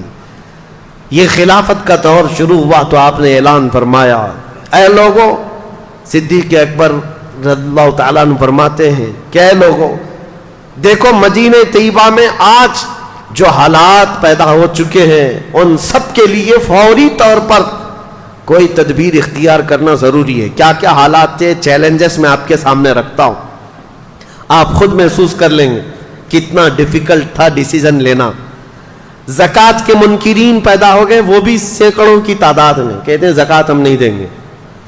اچھا, ایک مسئلہ یہ تھا, حضور نے اپنی وفات کے چند دن پہلے ہی حضرت اسامہ بن زید, حضور صلی اللہ تعالیٰ علیہ وسلم کے منہ بولے بیٹے حضرت زید جو جنگ موطا میں شہید ہوئے, ابھی جمعہ کے بیان میں نے عرض کیا تھا, حضور صلی اللہ علیہ وسلم نے اپنا جھنڈا دے کر بھیجا تھا. موطا جارڈن کا ایک علاقہ ہے. یہ جنگ کیوں ہوئی تھی یہ بھی میں نے بتایا ہے. حضور صلی اللہ تعالیٰ علیہ وسلم کے قاصد صحابی حارث بن عمیر یہ روم کے بادشاہ کے پاس خط لے کر کے جا رہے تھے. بیچ میں بلقا کا ایک بادشاہ شرحبیل جس کا نام تھا, اس نے گرفتار کر کے حضور کے اس صحابی کو رسیوں میں باندھ کر ٹکڑے کر کے قتل کیا. تو اب اس قتل کے خلاف ظاہر سی بات ہے حضور صلی اللہ تعالیٰ علیہ وسلم نے صحابہ کو جمع کیا اور 3000 صحابہ کی تعداد بھیج دی, جس میں حضرت زید بن حارثہ تھے, حضور کے منہ بولے بیٹے. ان کے ہاتھ میں جھنڈا دیا اور یہ فرمایا تھا ان کے بعد جعفر طیار جھنڈا لے لیں گے, ان کے بعد عبداللہ بن رواحہ, ان کے بعد مسلمان جس کو منتخب کرے وہ جھنڈا لے, وہ سپہ سالار ہے. اور جنگ موطا میں جیسی پہنچے تھے یہ 3000 صحابہ, رومیوں کی فوج 1 لاکھ کی تعداد کے برابر تھی. یہ صحابہ میں سے کوئی پیچھے ہٹا نہیں, 1 لاکھ سے لڑنے کے لیے تیار بھی ہوئے, لڑ پڑے. اور اس کے بعد حضرت زید بن حارثہ شہید ہو گئے, حضور کے منہ بولے بیٹے اس جنگ میں شہید ہوئے, پہلے شہید. اس کے بعد حضرت جعفر طیار جو حضرت علی کے سگے بھائی ہیں, ان کو رومیوں نے پیٹ سے بیچ میں کاٹ کر 2 ٹکڑے کر دیے تھے. وہ شہید ہوئے. تیسرے حضرت عبداللہ بن رواحہ یہ بھی شہید ہوئے. حالات بہت سخت تھے جنگ موتا میں. تب سارے صحابہ نے مل کر کے جھنڈا کس کے ہاتھ میں پکڑایا؟ خالد بن ولید کے ہاتھ میں. یہ جنگ تھی پہلی خالد بن ولید کی. اس جنگ موتا میں 9 تلواریں ان کے ہاتھ سے ٹوٹی ہیں اور اس کے بعد انہوں نے جھنڈا گرنے نہیں دیا تھا. 3000 کی فوج کو لے کر 1 لاکھ سے لڑتے تھے. ایسے لڑتے تھے صفوں کی صفیں درہم برہم کرتے تھے. شام سے پہلے رومیوں کی طرف سے اعلان ہوا کہ خالد بن ولید ایسا ہو گیا ہے کہ یہ بدکے ہوئے گھوڑے کی طرح صفیں درہم برہم کر رہا ہے, تم سب کے سب پیچھے ہٹ جاؤ اور ان کو جانے دے دو. رومی فوج پوری کی پوری پیچھے ہٹ گئی اور جتنے مرے اس میں سے وہ چھوڑ کر پوری جنگ میں صرف 8 مسلمان شہید ہوئے تھے. 1 لاکھ لوگوں نے مل کر 3000 کا مقابلہ کیا اور 8 شہید ہوئے تھے. حضرت خالد بن ولید یہ پہلی فتح کر کے واپس لوٹ رہے تھے. جنگ موتا, یہ جنگ موتا 8 ہجری میں ہوئی ہے حضور کے.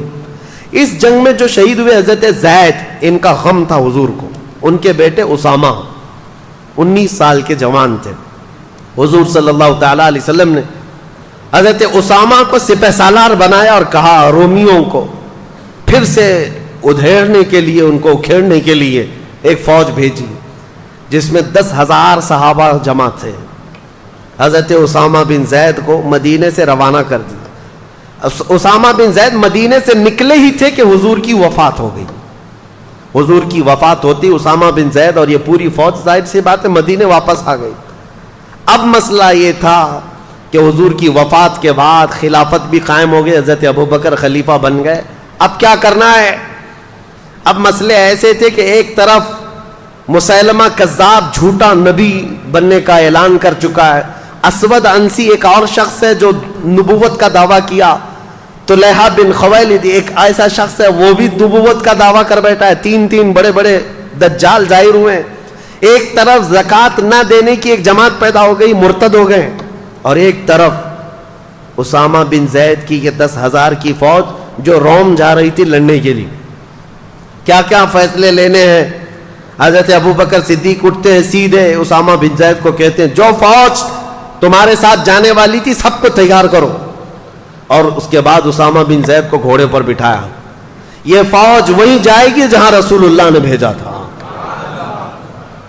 حالات ایسے تھے کہ فوج اتنی بڑی بھیجنے کے جیسے حالات نہیں تھے. یہاں تک کہ لوگ سب آ کر کے کہنے لگے خلیفہ اسلام ابھی حالات ایسے نہیں ہے کہ آپ 10,000 کی فوج مدینے سے بھیج دیں گے. حضور کی وفات ہوئی ہے, اچانک مدینے پر کچھ ہو گیا تو کیا کریں گے, اتنی بڑی فوج جا رہی ہے. حضرت ابوبکر صدیق نے کہا قسم رب ذوالجلال کی میری جان بھی چلی جائے میں اس فوج کو واپس نہیں کر سکتا جس کو رسول اللہ نے بھیجا ہے. اسامہ بن زید کو بٹھا دیا گھوڑے پر اور ان کے گھوڑے کی رسی خود پکڑ کر کے جانے لگے. یہ حضرت ابوبکر صدیق ہے, گھوڑے کی رسی خود پکڑ کر کے نکلے. اسامہ بن زید کی عمر 19 سال کی ہے, صدیق اکبر کی عمر 60 سال کی ہے. 60 سال کا خلیفہ رسول گھوڑے کی رسی پکڑ کر چل رہا ہو. اسامہ بن زید گھوڑے سے اچھل کر نیچے آ گئے. کہا اے خلیفہ اسلام, اے جانشین رسول, آپ چلیں اور میں بیٹھوں, گوارا نہیں ہے. حضرت ابوبکر صدیق نے کہا بیٹھ جاؤ اسامہ, اس گھوڑے کی پشت پر دنیا کی دولت نے نہیں میرے رسول نے تجھے بٹھایا ہے, تجھے کوئی نہیں اتار سکتا, بیٹھ جاؤ. پھر کہا آپ رسی پکڑ کر کیوں چل رہے ہیں؟ کہا خلافت کی ذمہ داریاں ایسی آ گئیں کہ مدینے کی سیکیورٹی بھی ہے, ان دجالوں سے مقابلہ بھی ہے, منکرین زکوٰۃ سے بھی لڑنا ہے. خواہش تو میری یہ تھی کہ تمہاری فوج میں میں بھی شریک ہو جاتا, میں بھی چلا جاتا, رسول اللہ نے بھیجا ہے, لیکن خلافت کی ذمہ داریوں کی وجہ سے میں تمہارے ساتھ جنگ پر جا نہیں سکتا. میں کم از کم تمہاری رسی پکڑ کر مدینے سے باہر تک تو جا سکتا ہوں تاکہ کل قیامت کے دن ان مجاہدین کا نام پکارا جائے تو گھوڑے کی رسی پکڑنے والوں میں میرا بھی نام آ جائے. عزیزان گرامی, نیکی چھوٹی ہو کہ بڑی ہو, ابوبکر صدیق چھوڑتے نہیں تھے. صحابہ میں یہ بات تھی کہ حضرت ایک بار حضور صلی اللہ تعالی علیہ وسلم مجلس میں کہہ رہے تھے صبح ہی فجر کی نماز کے بعد ٹائم کتنا ہوا ہوگا, حضور نے اعلان کیا کوئی ہے جس میں آج کسی بیمار کی عیادت کر کے آیا ہو؟ صحابہ کی جماعت، حضرت ابوبکر کھڑے ہوئے، کہا میں عیادت کر کے آیا ہوں۔ تھوڑی دیر کے بعد حضور صلی اللہ تعالیٰ علیہ وسلم نے پھر دوسرا سوال فرمایا کوئی ہے جو آج ایک غلام آزاد کر کے آیا ہو؟ حضرت ابوبکر کھڑے ہو گئے۔ پھر حضور صلی اللہ تعالیٰ علیہ وسلم نے اعلان فرمایا کوئی ہے جو آج کسی غریب کو کھانا کھلا کر کے آیا ہو؟ پھر حضرت ابوبکر کھڑے ہوئے، کہا میں کر کے آیا ہوں۔ جتنی مرتبہ حضور جس نیکی کے بارے میں پوچھتے ہیں وہ مسجد میں خود ہی کھڑے ہوتے ہیں کہ یا رسول اللہ میں کر کے آیا ہوں۔ اور یہ کب؟ فجر کی نماز میں۔ بعد میں رسول کریم صلی اللہ تعالیٰ علیہ وسلم نے یہ اعلان فرمایا اس مجلس میں کہ گروہ صحابہ سنو، جنت کے 8 دروازے ہیں، مسلمان الگ الگ دروازوں سے جنت میں جا رہے ہوں گے، لیکن جنت کا ہر دروازہ ابوبکر کو اپنی طرف پکار رہا ہوگا، ہر دروازہ اپنی طرف پکار رہا ہوگا کہ تم اس میں سے آ جاؤ، تم اس میں سے آ جاؤ۔ ابوبکر صدیق کی نیکیاں، وہ چھوٹی نیکی بھی چھوڑتے نہیں تھے۔ اسامہ بن زید کو روانہ کیا۔ اب ذہن حاضر رکھو، آپ سچویشن کیسی ہے میں خود پڑھ کر کے حیران ہوں۔ اس کے بعد حضرت خالد بن ولید کو بلایا، حضرت شرحبیل حسنہ ایک اور صحابی ہیں، ان کو بلایا، اور تقریباً اس میں بھی 2000 یا 3000 صحابہ کو جمع کیا اور کہا جاؤ اس مسیلمہ کذاب کا مقابلہ کرنا ہے جو جھوٹا نبی بنا ہوا ہے۔ یہ گئے جھوٹے نبی کے مقابلے کے لیے۔ جب گئے تھے لوگ، اس وقت حضرت خالد بن ولید اپنی ایک چھوٹی سی جماعت لے کر کے الگ اسود انسی اور طلحہ بن خویلد جو 2 اور جھوٹے نبی تھے، کہا میں ان کا کام پہلے کر کے آتا ہوں۔ حضرت خالد بن ولید گئے، ان کے مقابل میں کون کھڑا ہوتا؟ اسود انسی کو، طلحہ بن خویلد کے جتنے ہواری مواری تھے سب کو مار ڈالا، اور وہ ڈر کے مارے جھوٹا نبی ملک شام بھاگ گیا، اور روایت میں ہے کہ بعد میں مسلمان بھی ہو گیا، چھوڑ دیا۔ اسود انسی جو تھا اس کو اس کے قریبی لوگوں نے مار ڈالا۔ حضرت خالد بن ولید کی ہیبت ایسی تاری ہوئی، یہ 2 جھوٹوں کو مار کر کے حضرت خالد بن ولید پھر آئے شرحبیل حسنہ کے ساتھ۔ یہ 3000 صحابہ کی جماعت تھی، لیکن جیسے ہی گئے یہ مسیلمہ کذاب 30,000 لوگوں کو جمع کر چکا تھا۔ مجھے حیرت ہوتی ہے، رسول اللہ کے زمانے سے یہ زمانہ بہت ملا ہوا ہے۔ اتنے قریب کے زمانے میں جب 30,000 جھوٹے نبی کو ماننے والے پیدا ہو گئے تھے، تو آج قادیانیوں کی جماعت میں کیوں نہیں جا سکتے؟ ہوتے ہیں۔ یا ہمارے دور کا جو دجال 100 سال پہلے جو گزرا، غلام احمد قادیانی، اس نے بھی نبوت کا دعویٰ کیا۔ یہ احمدی جماعت نام سے پوری دنیا میں پھیلی ہوئی ہے، قادیانیوں کی جماعت ہے۔ یہ اپنے آپ کو جماعت احمدیہ کہتے ہیں، اور سارے انٹرنیٹ پر بھرے ہوئے ہیں ویب سائٹ، اسلام نام سے جیسی کھولیں تو احمدی جماعت کی ویب سائٹ کھولتی ہیں۔ یاد رکھنا نوجوانوں، غلطی سے ان کے زہر میں نہ چلے جانا، ساری باتیں وہی کرتے ہیں لیکن بعد میں چل کر کے اپنے جھوٹے نبی کا عقیدہ دھیرے دھیرے ڈالتے ہیں، اور یہ کہتے نہیں غلام احمد قادیانی کو نبی مان لو تو محمد صلی اللہ علیہ وسلم کے خاتم النبیین ہونے میں کوئی فرق نہیں آتا۔ وہ رسول اللہ خاتم النبیین ہے لیکن یہ بھی نبی ہے۔ اور یہ ایسا جھوٹا نبی، جاہل، پنجاب کا رہنے والا، قادیان پنجاب میں، اور اس نے انگریزوں کی مدد سے جو نبوت کا دعویٰ کیا تھا، اور خود کے پتہ نہیں ایسی ایسی چیزیں گڑھ کر کے لائے۔ اس کی کتابیں بھی موجود ہیں، کیا بکتا تھا وہ سمجھ میں نہیں آتا، اور کہتا میرے اوپر وہی آتی ہے، اور فرشتے وہ بھی وہی انگلش میں لے کر آتے تھے۔ ہاں، انگلش میں 2 فرشتے آتے تھے، ٹیسو ٹیسو میسو میسو، اور یہ وہی، یہ ایک مذاق تھا۔ پوری امت نے اس کا انکار کیا ہے، جھوٹے نبی کا۔ یہ جماعت آج جو پھیلی ہوئی ہے احمدیہ جماعت، اس کو پہچانو، یہ کافر جماعت ہے، اس کا اسلام سے کوئی تعلق نہیں۔ رسول اللہ کے خاتم النبیین ہونے کا عقیدہ نہیں ہے تو وہ مسلمان ہو ہی نہیں سکتا۔ اب اس وقت کی بات کر رہا ہوں، مسیلمہ کذاب جھوٹا نبی، اس کے ساتھ 30,000 لوگ کھڑے تھے، 30,000 لوگ۔ اب جب مقابلے کی بات آئی تو سیدھا مقابلہ ہوا تھا صحابہ کا اور ان کا، لیکن صحابہ میں سے تقریباً 700 صحابہ حافظ قرآن وہاں شہید ہو گئے تھے۔ یہ بہت بڑی تعداد تھی شہادت کی، پوری تاریخ میں بتا رہا ہوں میں، جتنی جنگیں ہوئی ہیں اس میں 700 حافظ قرآن صحابہ شہید ہوئے تھے، جس کی وجہ سے حضرت ابوبکر صدیق رضی اللہ تعالیٰ عنہ نے بعد میں قرآن کو جمع کرنے کا حکم دیا تھا کہ اگر یہ سارے حافظ قرآن صحابہ شہید ہو گئے تو پھر قرآن کیسے محفوظ رہے گا. ان کے بعد ہی قرآن کی حفاظت کا حکم، قرآن کی جمع کرنے کا حکم ہوا. اب ایک اور بات میں مزے کی بتاؤں، جنگ احد میں حضرت امیر حمزہ رضی اللہ تعالیٰ عنہ کو شہید کرنے والے ایک حبشی غلام جن کا نام وحشی ہے، وہ ابو سفیان اور ہندا کا غلام تھا. ہندا نے ایک قسم کھائی تھی کہ امیر حمزہ کو قتل کرنے کے بعد سینہ چاک کر کے میں کلیجہ چباؤں گی، کیونکہ اس کے بھائی اور باپ کا قتل کیا تھا امیر حمزہ نے جنگ بدر میں. تو امیر حمزہ کو قتل کرنے والا وحشی، نام ہی وحشی تھا لیکن کالے قسم کے حبشی، امیر حمزہ کو نیزہ مار کر کے شہید کیا تھا. بہت تیر انداز، ایسا نشانہ لگانے میں ماہر، ایسا نشانہ کہ بہت دور سے اگر وہ ایک باریک سی چیز کو بھی رکھ دیا جائے تو اپنے نیزے سے نشانے پر لگا دیتے. تو امیر حمزہ اس کے نیزے سے شہید ہوئے. لیکن حیرت کی بات یہ ہے کہ وہ وحشی بعد میں اسلام میں داخل ہوئے اور رسول اللہ کے صحابی بھی بنے. میرے آقا نے بہتوں کو معاف کیا ہے، بہتوں کو معاف کیا ہے. لیکن یہ وحشی، اب ہم انہیں حضرت وحشی کہتے ہیں، ہمیشہ اس غم میں رہتے تھے کہ میں نے رسول اللہ کے چچا کو قتل کیا ہے. رسول اللہ کے قریبی چچا اور سپہ سالار اسلام بطل جلیل اللہ کے شیر کو میں نے قتل کیا. اپنے آپ میں وہ غمگین رہتے تھے کہ میں نے کیسے کو قتل کیا، اس کا کفارہ انہیں ادا کرنا تھا. پھر جیسے ہی حضرت خالد بن ولید کا یہ لشکر نکلا تھا مسیلمہ کذاب کو مارنے کے لیے، اور جنگ بہت سخت ہو گئی تھی، 700 صحابہ شہید ہو گئے تھے، اس وقت جانتے ہیں سب سے اہم کردار ادا کیا تھا یہ حضرت وحشی نے. نشانہ باز کی ضرورت تھی.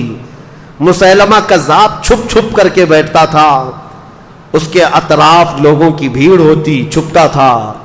یہ حضرت وحشی نے جو نیزہ حضرت امیر حمزہ کو مارا تھا نشانے سے، اس جنگ کے میدان میں بڑی دور سے نیزہ چلایا تھا تو سیدھے مسیلمہ کذاب کی پیشانی میں گھس گیا. وہ جھوٹا نبی ایک ہی دم میں مر گیا، نیچے زمین پر آ گیا. وہ حضرت وحشی کہتے تھے میں نے یہ کفارہ ادا کر لیا. زمانے جاہلیت میں نے ایک بطل جلیل کو قتل کر دیا تھا، زمانے اسلام میں دنیا کا سب سے بڑا دجال جھوٹا نبی تھا، اس کو میں نے قتل کیا. یہ جنگ سرو کر لیا حضرت ابوبکر صدیق نے. اب سنیے، حالات ایسے تھے کہ ایک طرف حضرت خالد بن ولید مسیلمہ کذاب سے لڑنے کے لیے گئے ہیں، ایک طرف حضرت اسامہ بن زید 10,000 کا لشکر لے کر رومیوں سے لڑنے گئے، ان کے باپ کا بدلہ بھی لینا تھا، رومیوں سے لڑنے کے لیے گئے. اور تیسری طرف زکوٰۃ کے منکرین جو تھے وہ کہہ رہے تھے ہم زکوٰۃ نہیں دیں گے. حضرت ابوبکر صدیق سارے صحابہ جو موجود تھے، اکثر تو جا چکے 2 جنگوں میں بلکہ کئی جنگوں میں، خود حضرت ابوبکر موجود ہیں اور کچھ صحابہ تھے. کہا کہ اٹھو، وہ زکوٰۃ کے جو منکرین ہیں ان سے ہم جا کر لڑیں گے. حضرت عمر نے کہا کیا پورا مدینہ خالی کر دو گے آپ؟ خلافت پہ ابھی آئے بیٹھے ہیں اور آنن فانن آپ ساری لڑائیاں، ادھر بھی ادھر بھی وہ بھی یہ بھی. یہ زکوٰۃ کے جو منکرین ہیں ان کو بعد میں نپٹ لیں گے. صدیق اکبر نے کیا کہا جانتے ہو؟ اے عمر، اسلام سے پہلے جو تمہارے اندر شدت تھی، جو جلال تھا، وہ کہاں چلا گیا؟ دین اور ایمان کے متعلق تمہارا غضب ٹھنڈا کیوں ہو گیا؟ اور پھر کہتے ہیں سارے مدینے والے آ کر مجھے روک دیں کہ یہ منکرین زکوٰۃ سے لڑنا نہیں چاہیے. کہتے ہیں قسم خدا کی، وہ ایک بکری کا بچہ بھی جو زکوٰۃ میں پہلے دیتے تھے، اگر وہ بھی ان لوگوں نے دبا کر کے رکھ لیا تو یہ ابو بکر ان سے لڑتا رہے گا چاہے مدینے والوں کے چھتڑے اڑ جائیں. کیوں؟ اس کو ہلکے میں نہیں لیتے تھے. کہا آج انہوں نے زکوٰۃ کا انکار کیا، کل نمازوں کا انکار کریں گے، اس کے بعد پھر وہ دین اسلام کی بنیادوں کو ہلا دیں گے. یہ ہوتی ہے خلافت کی اہم ذمہ داری کو سمجھنا. برائی جب شروع ہو تو اس کے ناکے پر ہی روک لگا دینا چاہیے. یہ نہیں کہ بڑھنے کے بعد دیکھیں گے مقابلہ کر کے روک لیں گے، نہیں. حضرت ابوبکر صدیق نے منکرین زکوٰۃ سے لڑنے کے لیے بھی صحابہ کو بھیج دیا، اور یہ تینوں محاذ پر گئے ہوئے صحابہ کوئی بھی ناکام واپس نہیں لوٹا، کوئی ناکام نہیں لوٹا. حضرت اسامہ بن زید کی عمر تو 19 سال کی تھی، رومیوں کے دانت کھٹے کر کے ان کو کھدیڑ کر کے واپس تشریف لائے. خالد بن ولید اسود انسی کو بھی مار دیا، طلحہ خویلد کا فتنہ بھی ختم کیا، مسیلمہ کذاب جھوٹے نبی کو بھی مار دیا. سات فتنے ختم کر کے حضرت خالد بن ولید وہاں سے لوٹ رہے تھے. اور یہ منکرین زکوٰۃ کے لیے جو صحابہ گئے تھے وہ سارے منکرین زکوٰۃ جو زکوٰۃ دینے سے انکار کر رہے تھے ایسے ڈر گئے کہ سچی توبہ کیا اور ساری زکاتیں لا کر مدینے میں جمع کر دیا. یہ سارے فتنے ایک ساتھ ختم کیے تھے سیدنا ابوبکر صدیق رضی اللہ تعالی. خلافت، سیاست اور حکومت. اس کے بعد کیا آپ کب سوتے تھے، کب جاگتے تھے اور کب یہ سارے کام کرتے تھے؟ یہ ایک صحابی حضرت مثنیٰ، ابھی یہ سب واپس آئے نہیں ہیں. سنو، اسامہ بن زید آئے نہیں، خالد بن ولید آئے نہیں، زکوٰۃ کے منکرین آئے نہیں. ایک صحابی عراق سے آئے، عراق کے رہنے والے حضرت مثنیٰ رضی اللہ تعالی. یہ خود مسلمان تھے اور ان کا خاندان عیسائی تھا. یہ آئے اور کہا اے خلیفہ اسلام، عراق کے لوگ، ملک شام کے لوگ، ایران کی حکومت تھی اس وقت، میں نے تاریخ میں پہلے ہی بتایا، پرشین امپائر، فارس کے لوگ، یہ مسلمان، یہ عربوں سے اتنا شدید چڑھتے تھے. اب سنیے، عرب کی اور ایران کی جنگ آج کی نہیں ہے، یہ بہت پرانی ہے. آج بھی ان لوگوں کی لڑائیاں چلیں. ایرانی عربوں کو نہیں مانتے، عرب ایرانیوں کو نہیں مانتے. یہ بہت پرانی ان کی شقاوت ہے، آپس میں دشمنی ہے. ایران کا جو بادشاہ تھا کسرا اس وقت، خسرو پرویز، یزدگرد اور پھر جو ہے بزرج مہر، یہ سب وہ بادشاہ ہیں ایران کے جو کسرا کہلاتے تھے. یہ کوئی عرب آدمی ان کے ہاں نظر آتا تو اس کے کندھے کاٹ دیتے تھے. عربوں سے اتنی نفرت کرتے تھے، اور عرب لوگ بھی ان سے نفرت کرتے تھے، ایرانیوں کو برداشت نہیں کرتے تھے. کبھی کبھار ایرانی جو ہے حکومت کرتے کرتے یمن تک آ گئے، حجاز مدینے تک بھی آ گئے تھے. عرب لوگوں کی ان کے ساتھ جنگیں چلتی ہی رہی ہیں. اب جب اسلام آیا اور اس کا رعب و دبدبہ قائم ہوا تو جانتے ہیں رسول اللہ کا خط لے کر کے ایک صحابی گئے تھے خسرو پرویز بادشاہ کے پاس. اس نے رسول اللہ کا خط پھاڑ کر پھینک دیا تھا، اور جو قاصد صحابی آئے تھے ان کا قتل کر دیا تھا، اور کہا غلام مجھے حکم دیتے ہیں اسلام میں آؤ. عربوں کو غلام سمجھتے تھے، حقیر سمجھتے تھے عربوں کو. ایرانیوں کی فطرت یہ بہت پرانی ہے. اب تو مسلمان ہوئے ہیں، بہت زمانہ ہو گیا ہے، لیکن وہ جو ایرانی تھے آگ پرست، آتش پرست، آگ کی پوجا کرنے والے، وہ عربوں سے شدید اختلاف رکھتے تھے. اور حضور صلی اللہ تعالیٰ علیہ وسلم نے فرمایا بھی تھا اس بادشاہ کے بارے میں، جس نے میرا خط پھاڑا اللہ اس کی سلطنت کو پھاڑ دے گا. حضور کی زبان سے نکلا تھا. اب حضرت ابوبکر صدیق کی خلافت کا دور ہے، ایرانیوں کا بھی دبدبہ ہے. ایران جو ہے یہ اتنا ہی نہیں تھا جو آج ہے. وہ فارس جو ہے اس میں عراق بھی آتا، ملک شام بھی آتا، پھر ایک روم ہے، رومن امپائر جو ٹرکی تھا. اس زمانے میں قسطنطنیہ جو استنبول شہر ہے آج، یہ روم کا دارالخلافہ تھا، کیپٹل سٹی تھی، راجدھانی تھی. وہاں سے سارے رومی حکومت کرتے تھے. روم کے اندر تقریباً 40-50 آج کی کنٹریاں آتی تھیں اس زمانے. تو ایک طرف وہ تھے، ایک طرف یہ تھے. تو حضرت مثنیٰ جو عراق کے تھے وہ آ کر حضرت ابوبکر کے پاس اتنا کہنے لگ گئے کہ عراق میں ہم چاہتے ہیں کہ اسلام لے کر کے جائیں، وہاں ایرانیوں کا بڑا دبدبہ ہے، آپ کیا فرماتے ہیں؟ حضرت ابوبکر نے پوچھا، سارے صحابہ جو جنگوں پہ جا چکے ہیں اب ایک طرف آئے اور کہہ رہے ہیں عراق جانا ہے. کہا پہلے جاؤ تم اپنے خاندان کو مسلمان کرو. وہ گئے، ان کا خاندان ان کی تبلیغ پر پورا اسلام لایا. حضرت ابوبکر صدیق صرف حضرت مثنیٰ کے خاندان کو اور چند صحابہ کو کہتے جاؤ عراق پہنچو، اور اگر ایران کے بادشاہ کا کوئی وزیر جو وہاں پر تھا، وہاں پر جو موجود تھا، اس نے اگر مقابلہ کیا تو تم ان کے ساتھ جنگ کرنا. یہ حضرت ابوبکر صدیق کی غیرت ایمانی دیکھو، جذبہ تو دیکھو.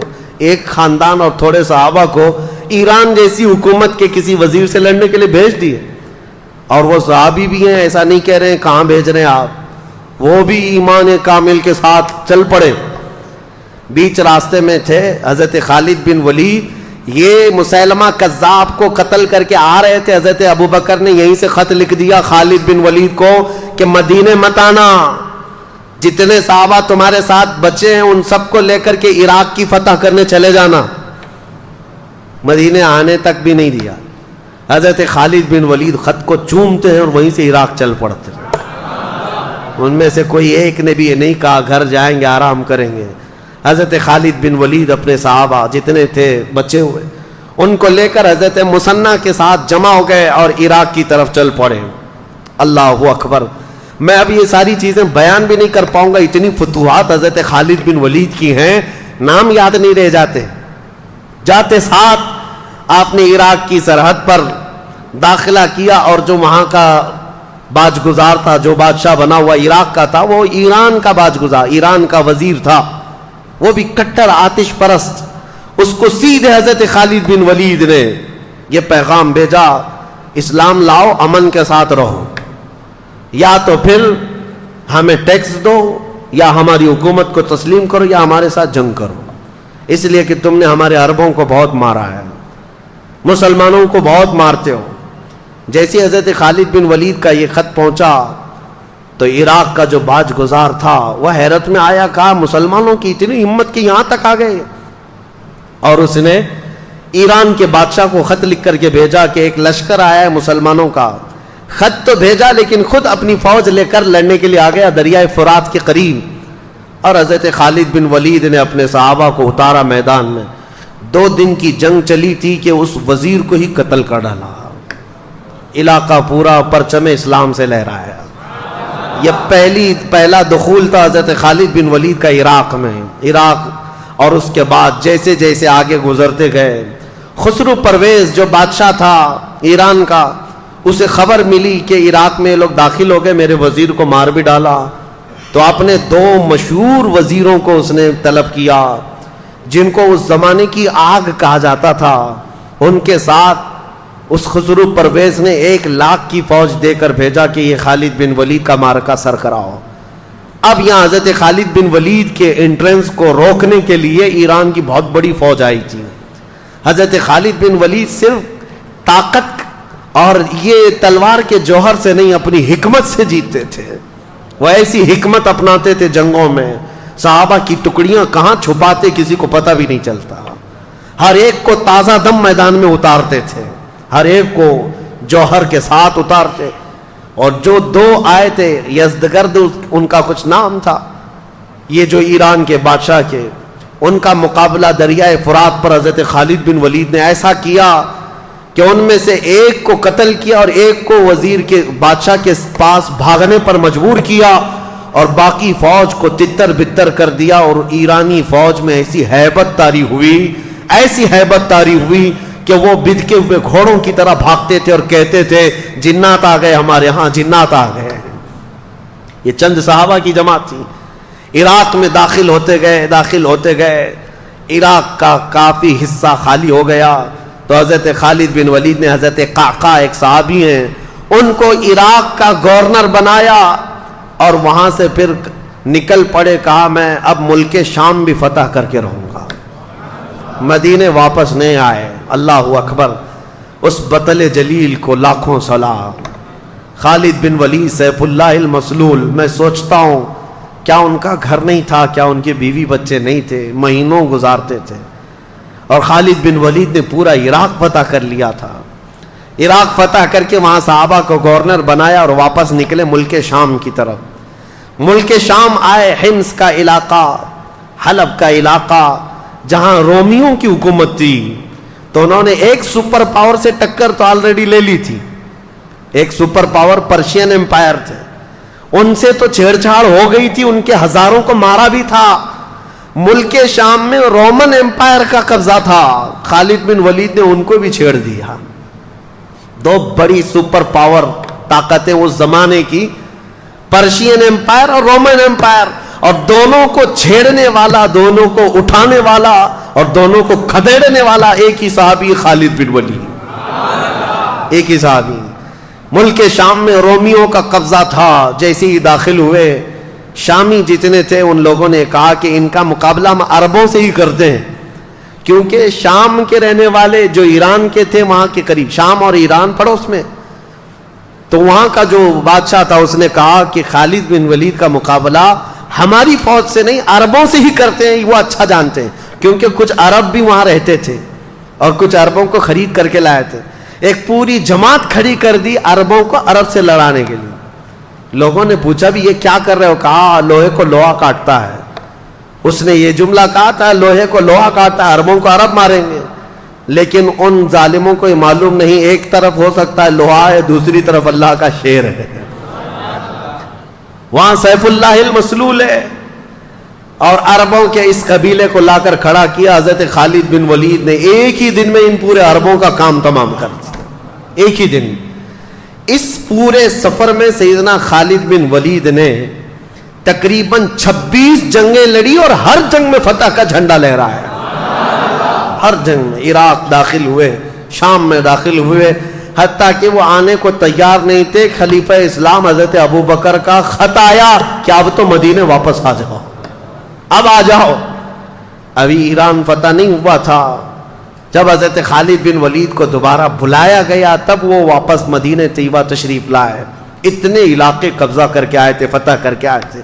میں آپ کو بتاؤں یہ صدیق اکبر کے زمانے کے ہونہار سپہ سالار، جنہوں نے اسود انسی جیسے دجال کو مارا تھا، جنہوں نے طلحہ بن خالد جو جھوٹی نبوت کا دعوے دار تھا اس کو ختم کیا تھا، مسیلمہ کذاب کو دھول چڑھایا تھا، اور ایرانی طاقتوں کے نشے کو چور چور کر دیا تھا، عراق کو فتح کیا، شام کو فتح کیا، واپس مدینہ طیبہ میں آئے۔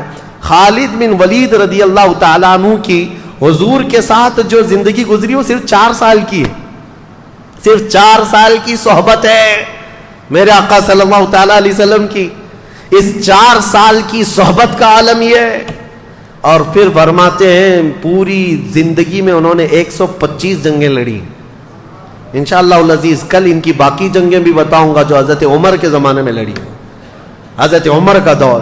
یہ خلافت صدیق اکبر کے اہم واقعات جو میں نے بتایا آپ کو، فتوحات اسلام بڑھتی گئیں، اسلام مدینے سے نکلا ہے، پھر عراق میں پہنچ گیا، ملک شام میں پہنچ گیا، خطہ عرب جو آج کا ہے حجاز نجد تک پہنچ گیا، یمن تک چلا گیا۔ حضرت ابوبکر صدیق کے زمانے میں یہ اسلام کی سرحدیں تقریباً 15 لاکھ اسکوائر کلومیٹر تک پھیل گئی تھی، بہت دور تک جا چکی تھی۔ یہ صدیق اکبر کا زمانہ بہت ہی روشن زمانہ تھا، لیکن آپ کو زیادہ دن نہیں ملے۔ ٹوٹل آپ کے پاس 2 سال 3 مہینے تھے خلافت کے۔ 60 سال کی عمر تو تقریباً ہو چکی تھی آپ کی جب آپ خلافت پر آئے، اور 63 سال کی عمر میں آپ وفات پائے، جتنی رسول اللہ صلی اللہ علیہ وسلم کی ظاہری زندگی تھی۔ حضرت ابوبکر صدیق رضی اللہ تعالیٰ عنہ کی خلافت میں صرف یہ معاملات نہیں تھے، بلکہ حکومت کا ایسا نظام قائم کیا تھا، شعبے بنا دیے تھے۔ حضور کے زمانے میں یہ سب چیزیں تو ہوئی نہیں تھی، لیکن آپ نے بعد میں یہ سب شعبے بنائے، فوجیوں کے دستے الگ الگ بنائے، امیر العسکر، امیر لشکر کا ایک امیر بنایا، اور الگ الگ ٹکڑیوں کو تربیت دیا۔ آپ نے اس وقت کا ایک یعنی صحابہ کو فٹنس کے لیے ایک پورا میدان بنا رکھا تھا، وہاں دوڑ لگائی جاتی تھی، یعنی اس زمانے کا جیم، جو جوان صحابہ تھے ان کو پورے طور پر ورزش کروائی جاتی تھی، دوڑ لگائی جاتی تھی، پتھر اٹھوائے جاتے تھے فٹنس کے لیے روزانہ۔ یہ حضرت ابوبکر صدیق نے بنایا تھا۔ اور پھر بیت المال آپ نے بنایا، زکوٰۃ جتنی آتی تھی وہ سب بیت المال میں جمع ہوتی، اور پھر حضرت ابوبکر صدیق پورے مدینے کے لوگوں کو بیت المال سے سب تقسیم کر دیتے، یہاں تک کہ تقسیم کرنے کے بعد بیت المال کے اندر خود اپنے ہاتھ سے جھاڑو مارتے تھے۔ تو وہ لوگ کہتے کہ آپ جھاڑو کس لیے لگاتے ہیں؟ کہتے کہیں کوئی درہم گرا ہوا نہ رہ جائے جو مسلمانوں میں تقسیم ہونے سے رہ جائے، جھاڑو لگا دیتے۔ بیت المال کا نظام آپ نے قائم فرمایا، اور اس کے بعد آپ نے باضابطہ طور پر قرآن کو جمع کرنے کے لیے صحابہ کو منتخب کیا، پھر امیر بنایا، مسجدیں تعمیر کرنا شروع کیا۔ خود مدینہ طیبہ میں اس وقت تقریباً 9 مسجدیں تھیں، مسجد نبوی کے علاوہ، مسجد نبوی کو چھوڑ کر 9 مسجدیں الگ تھیں۔ اور پھر غربا مساکین کا خیال اور خود کی زندگی کا اللہ اکبر یہ حال تھا۔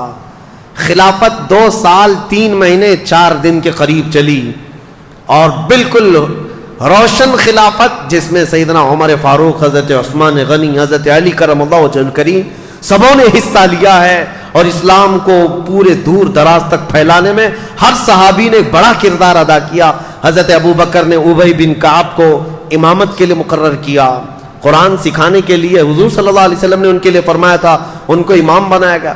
حضرت عبداللہ بن مسعود فقہ کے بڑے صحابی تھے، ان کا مدرسہ بنایا گیا۔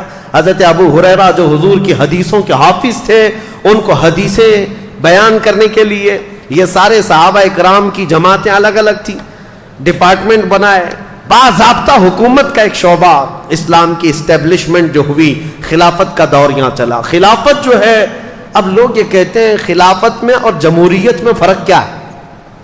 جمہوریت یعنی ڈیموکریسی، دونوں میں بڑا فرق ایک وہ ہے کہ ہوتا یہی ہے، جمہوریت جس کو آپ ڈیموکریسی کہتے ہیں، for the people, by the people, to the people, اب یہاں پر یہ انگلش کا جو فارمولہ ہے وہ بہت دور ہو گیا ہے، فار دا پیپل اور BUY بائی دا پیپل، یہ اب ڈیموکریسی ہو گئی ہے، یہ اب لوگوں سے بہت دور، فار دا نہیں ہے، فار دا پیپل ہو گئے، یہ جمہوریت آج ہو رہی۔ یہاں پر جو ڈیموکریسی ہے اس میں یہ کہا تو جاتا ہے لوگوں سے، لوگوں کے لیے، لوگ ہی حکومت کریں گے، صحیح ہے، یہی ہے، یعنی آپ منتخب کریں گے، آپ اپنا امیر بنائیں گے، آپ اپنا وزیر بنائیں گے، اور جس کو بنائیں گے وہ لوگوں کے لیے، اگرچہ آپ نہیں بنا پاتے، ابھی تک نہیں، ایسا کوئی بنا ہی نہیں جو ہمارے لیے ہو، وہ سب اپنے خزانے جمع کرنے کے لیے ہوتا ہے، جس کو بھی بٹھاؤ یہاں پر تخت پر وہ سب سے بڑا چور نکلتا ہے، اور سب سے کہتا رہا نہ کھاؤں گا نہ کھانے دوں گا۔ یہ اور بات ہے کہ میرے عزیزو اس طرح کے نعرے ڈیموکریسی میں سننے کو ملتے ہیں، صدیق اکبر کے زمانے خلافت کو کیا کمپیئر کر سکتے ہیں؟ خلافت کیا ہے؟ خلافت میں اور جمہوریت میں فرق یہ ہے کہ یہاں لوگ قانون بناتے ہیں، جمہوریت میں کیا ہوتا ہے؟ قانون کون بناتے ہیں؟ لوگ قانون بناتے ہیں، اور خلافت میں قانون لوگوں کے نہیں اللہ کے قانون ہوتے ہیں، حاکم اللہ ہے، قوانین اس کے ہوں گے جو آلریڈی مرتب ہیں، اور اس میں امینڈمنٹ نہیں آئے گا، اس میں بار بار سنشودن نہیں لایا جائے گا۔ قرآن جو اترا ہے وہ صبح قیامت تک کے لیے ہے، اور خلافت کا نظام قرآن سے اور رسول اللہ کی احادیث سے چلے گا، یہ فرق ہے۔ حضرت ابو بکر صدیق رضی اللہ تعالیٰ عنہ نے خلافت چلائی ہے۔ میرے عزیزو، حضرت عمر کہتے ہیں کہ اکثر میں سوچتا تھا کہ نیکیوں میں ان سے آگے بڑھ جاؤں، کمپٹیشن لگا رہتا تھا، یہ ہیلتھی کمپٹیشن ہے کہ حضرت عمر ہمیشہ یہ سوچتے تھے کہ میں آگے بڑھ جاؤں کچھ نیکیوں میں۔ کہتے ہیں میں بہت تلاش اور جستجو کے بعد مدینے کی ایک غریب بوڑھی عورت کو ڈھونڈ لیا کہ اس کی مدد کروں گا، کوئی تھا نہیں اس کا۔ کہتے ہیں کہ میں صبح سوچا ہوں نماز کے بعد جا کر کے اس کے گھر کا کام کر دوں، لیکن اس کے گھر گیا تو دیکھا اس عورت کا گھر کا کام سب کیا ہوا ہے، اس کے برتن سب دھوئے ہوئے ہیں، اس کا بستر بچھا ہوا، اس کا گھر جھاڑا ہوا ہے۔ حضرت عمر کہتے ہیں میں نے دیکھا اس کا کوئی رشتہ دار نہیں، یہ عورت اٹھتی نہیں، چل پھر نہیں سکتی، اس کا گھر کا کام کون کرتا ہے؟ 2 دن انتظار کیا، تیسرے دن فجر سے پہلے جا کر کھڑے ہوئے۔ فجر سے پہلے ہی ایک شخص آیا، چہرے پر نقاب ڈالے ہوئے، گھر کی اس خاتون کے سارے کام کر کے جلدی نکل رہا ہے۔ حضرت عمر کہتے ہیں میں نے اس کا نقاب ہٹایا تو ابو بکر صدیق ہے، کہ تنہائی میں رات کے وقت کوئی غریب عورت کے گھر بھی کام کر جانا وقت کے خلیفہ کا۔ حالانکہ لوگ آج یہ سوچتے ہیں کہ یہ ڈیوٹی میری تھوڑی نہ ہے۔ صدیق اکبر رضی اللہ تعالیٰ عنہ راتوں کو سوچے نہیں، یہاں تک کہ حضرت عمر کہتے ہیں ایک مرتبہ میں سنا تھا کہ حضرت ابو بکر جنگل میں کسی کو کھانا کھلا کر آتے تھے، میں بھی ان کے انتقال کے بعد، حضرت ابو بکر کے انتقال کے بعد توشہ دان لے کر کے جنگل میں گیا، ڈھونڈتا رہا، کوئی ملا نہیں۔ شام ہو رہی تھی، مجھے ایک جگہ سے کسی کی آواز آئی، پہاڑ کی ایک کوہ میں کوئی شخص بیٹھا اللہ اللہ کہہ رہا ہے۔ حضرت عمر کہتے ہیں میں گیا، جا کر دیکھا تو اس کے ہاتھ بھی کٹے، پیر بھی کٹے، آنکھوں سے اندھا بھی، ایسا ایک دھڑ پڑا ہوا ہے لیکن بول رہا ہے. حضرت عمر کہتے ہیں شاید اسی کو ابو بکر کھلانے کے لیے آیا کرتے. مدینے سے یہ جنگلوں کی وادیوں میں آ کر تو شادان لے کر کھلاتے. حضرت عمر کہتے میں بھی اس اندھے آدمی کے پاس بیٹھ کر روٹیاں سالن میں ڈبو کر کھلا رہا تھا. اس نابینا نے پوچھا ہے آنے والے کیا ابو بکر کا انتقال ہو گیا؟ حضرت عمر کہتے ہیں وہ اندھا تھا, میں نے اس کو کچھ کہا نہیں تھا, میں نے بات بھی نہیں کی تھی. میں نے پوچھا تجھے کیسے پتا کہ آنے والا ابو بکر نہیں کوئی دوسرا آیا ہے؟ وہ اندھا کہتا ہے اس لیے کہ ابو بکر کو معلوم تھا میرے منہ میں دانت نہیں, وہ روٹی اپنے منہ سے چبا کر میرے منہ میں ڈالتے ہیں, اور تو نے پوری روٹی میرے منہ میں ڈالی تو سمجھ میں آ گیا کہ آج کوئی نیا آدمی آیا ہے. حضرت عمر کہتے ہیں اس دن میں کھڑا ہوا کہا اللہ کی قسم پوری زندگی بھی لگا دوں تو ابو بکر کے آگے نہیں بڑھ سکتے, صدیق اکبر کے آگے نہیں بڑھ سکتے. حضرت عمر یہ کہتے بھی تھے حضرت ابو بکر سے کہ ابو بکر میری زندگی کی پوری نیکیاں لے لو, پوری نیکیاں لے لو, وہ ایک رات مجھے دے دو جو غار ثور میں رسول اللہ کے ساتھ گزاری تھی, وہ ایک رات دے دو. وہ ظاہر سی بات ہے میرے عزیزوں, صدیق اکبر ہجرت کے وقت ساتھ ہیں رسول کریم صلی اللہ تعالیٰ علیہ وسلم. جہاں حدیثیں آج بھی اٹھاؤ بخاری شریف مسلم شریف حدیثوں میں آپ پڑھیں گے کہ رسول کریم صلی اللہ تعالیٰ علیہ وسلم فلاں جگہ تشریف لائے, ابو بکر ساتھ میں تھے, عمر ساتھ میں تھے.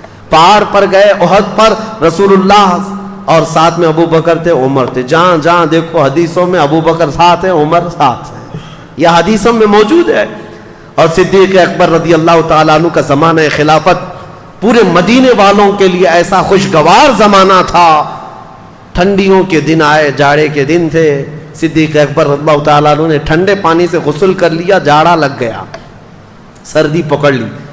ربیع الاخر کا مہینہ تھا اور اسی جاڑے کی شدت نے آپ کو ایسا کمزور کر دیا, اتنا کمزور کر دیا کہ آپ مرض الموت میں آ گئے, موت کی بیماری, بستر پر آئے. لوگ آنے لگے. اس وقت آپ سے بھی یہ کہا گیا کہ آپ کسی کو جانشین مقرر کریں, تو آپ نے صرف یہ کہا تھا کہ عمر سب سے بہترین شخص ہیں, تم چاہو تو منتخب کر لو اپنے اعتبار سے. صدیق اکبر رضی اللہ تعالیٰ عنہ 13 ربیع الثانی 13 ربیع الاخر کو اس دار فانی سے کوچ کر گئے. وہ اس دنیا سے پردہ فرما گئے, لیکن یہ وصیت کر گئے تھے کہ اے میرے لوگوں, اے میرے ساتھیوں, مجھے غسل دینا, کفن پہنانا, میرا جنازہ تیار کر کے رسول اللہ کے حجرے کے سامنے رکھ دینا, اور اجازت لینا اے اللہ کے رسول آپ کا دوست آپ کے ساتھ دفن ہونے کی اجازت چاہتا ہے, اگر اشارہ مل جائے تو مجھے حضور کے ساتھ دفن کر دینا, اور اجازت نہ ملے تو جنت البقیع میں عام مسلمانوں کے ساتھ دفن کر دینا. سوچو میرے عزیزو صحابہ کا عقیدہ کیا تھا. حضور کی وفات ہو چکی, حضور کی قبر کے پاس جا کر حضرت ابو بکر کہتے ہیں اجازت لینا, اور صحابہ نے بھی یہ نہیں کہا کیسے ہم اجازت لیں گے. پتہ ہے چلا صحابہ کا بھی عقیدہ وہی تھا, تو زندہ ہے واللہ, تو زندہ ہے واللہ, میری چشم عالم سے چھپ جانے والے چمک تجھ سے پاتے ہیں, سب پانے والے میرا دل بھی چمکا دے, چمکانے والے. صدیق اکبر رضی اللہ تعالیٰ عنہ کی وفات کے بعد, آپ کی غسل کے بعد, تکفین و تجہیز ہونے کے بعد حضرت عمر فاروق نے آپ کی نماز جنازہ پڑھائی. حضرت عمر فاروق رضی اللہ تعالیٰ عنہ نے نماز جنازہ پڑھائی, اور اس کے بعد جنازہ لا کر رسول پاک صلی اللہ تعالیٰ علیہ وسلم کے حجرے کے سامنے رکھا گیا, اور پکار کر کے حضرت عبد الرحمن حضور صلی اللہ تعالیٰ علیہ وسلم کی بارگاہ میں عرض کرتے یا رسول اللہ علیہ الصلاۃ والسلام, آپ کا خلیل آپ کے ساتھ دفن ہونے کی اجازت چاہتا ہے. ابھی صحابہ موجود تھے, وہ باہر کھڑے ہو کر عرض کر رہے تھے, اچانک حجرے رسول کے دروازے کی چٹخنی کھلی, دروازہ خود سے کھل گیا, آواز آئی ادخل الحبیب الی الحبیب, حبیب کو حبیب کے ساتھ داخل کر دو.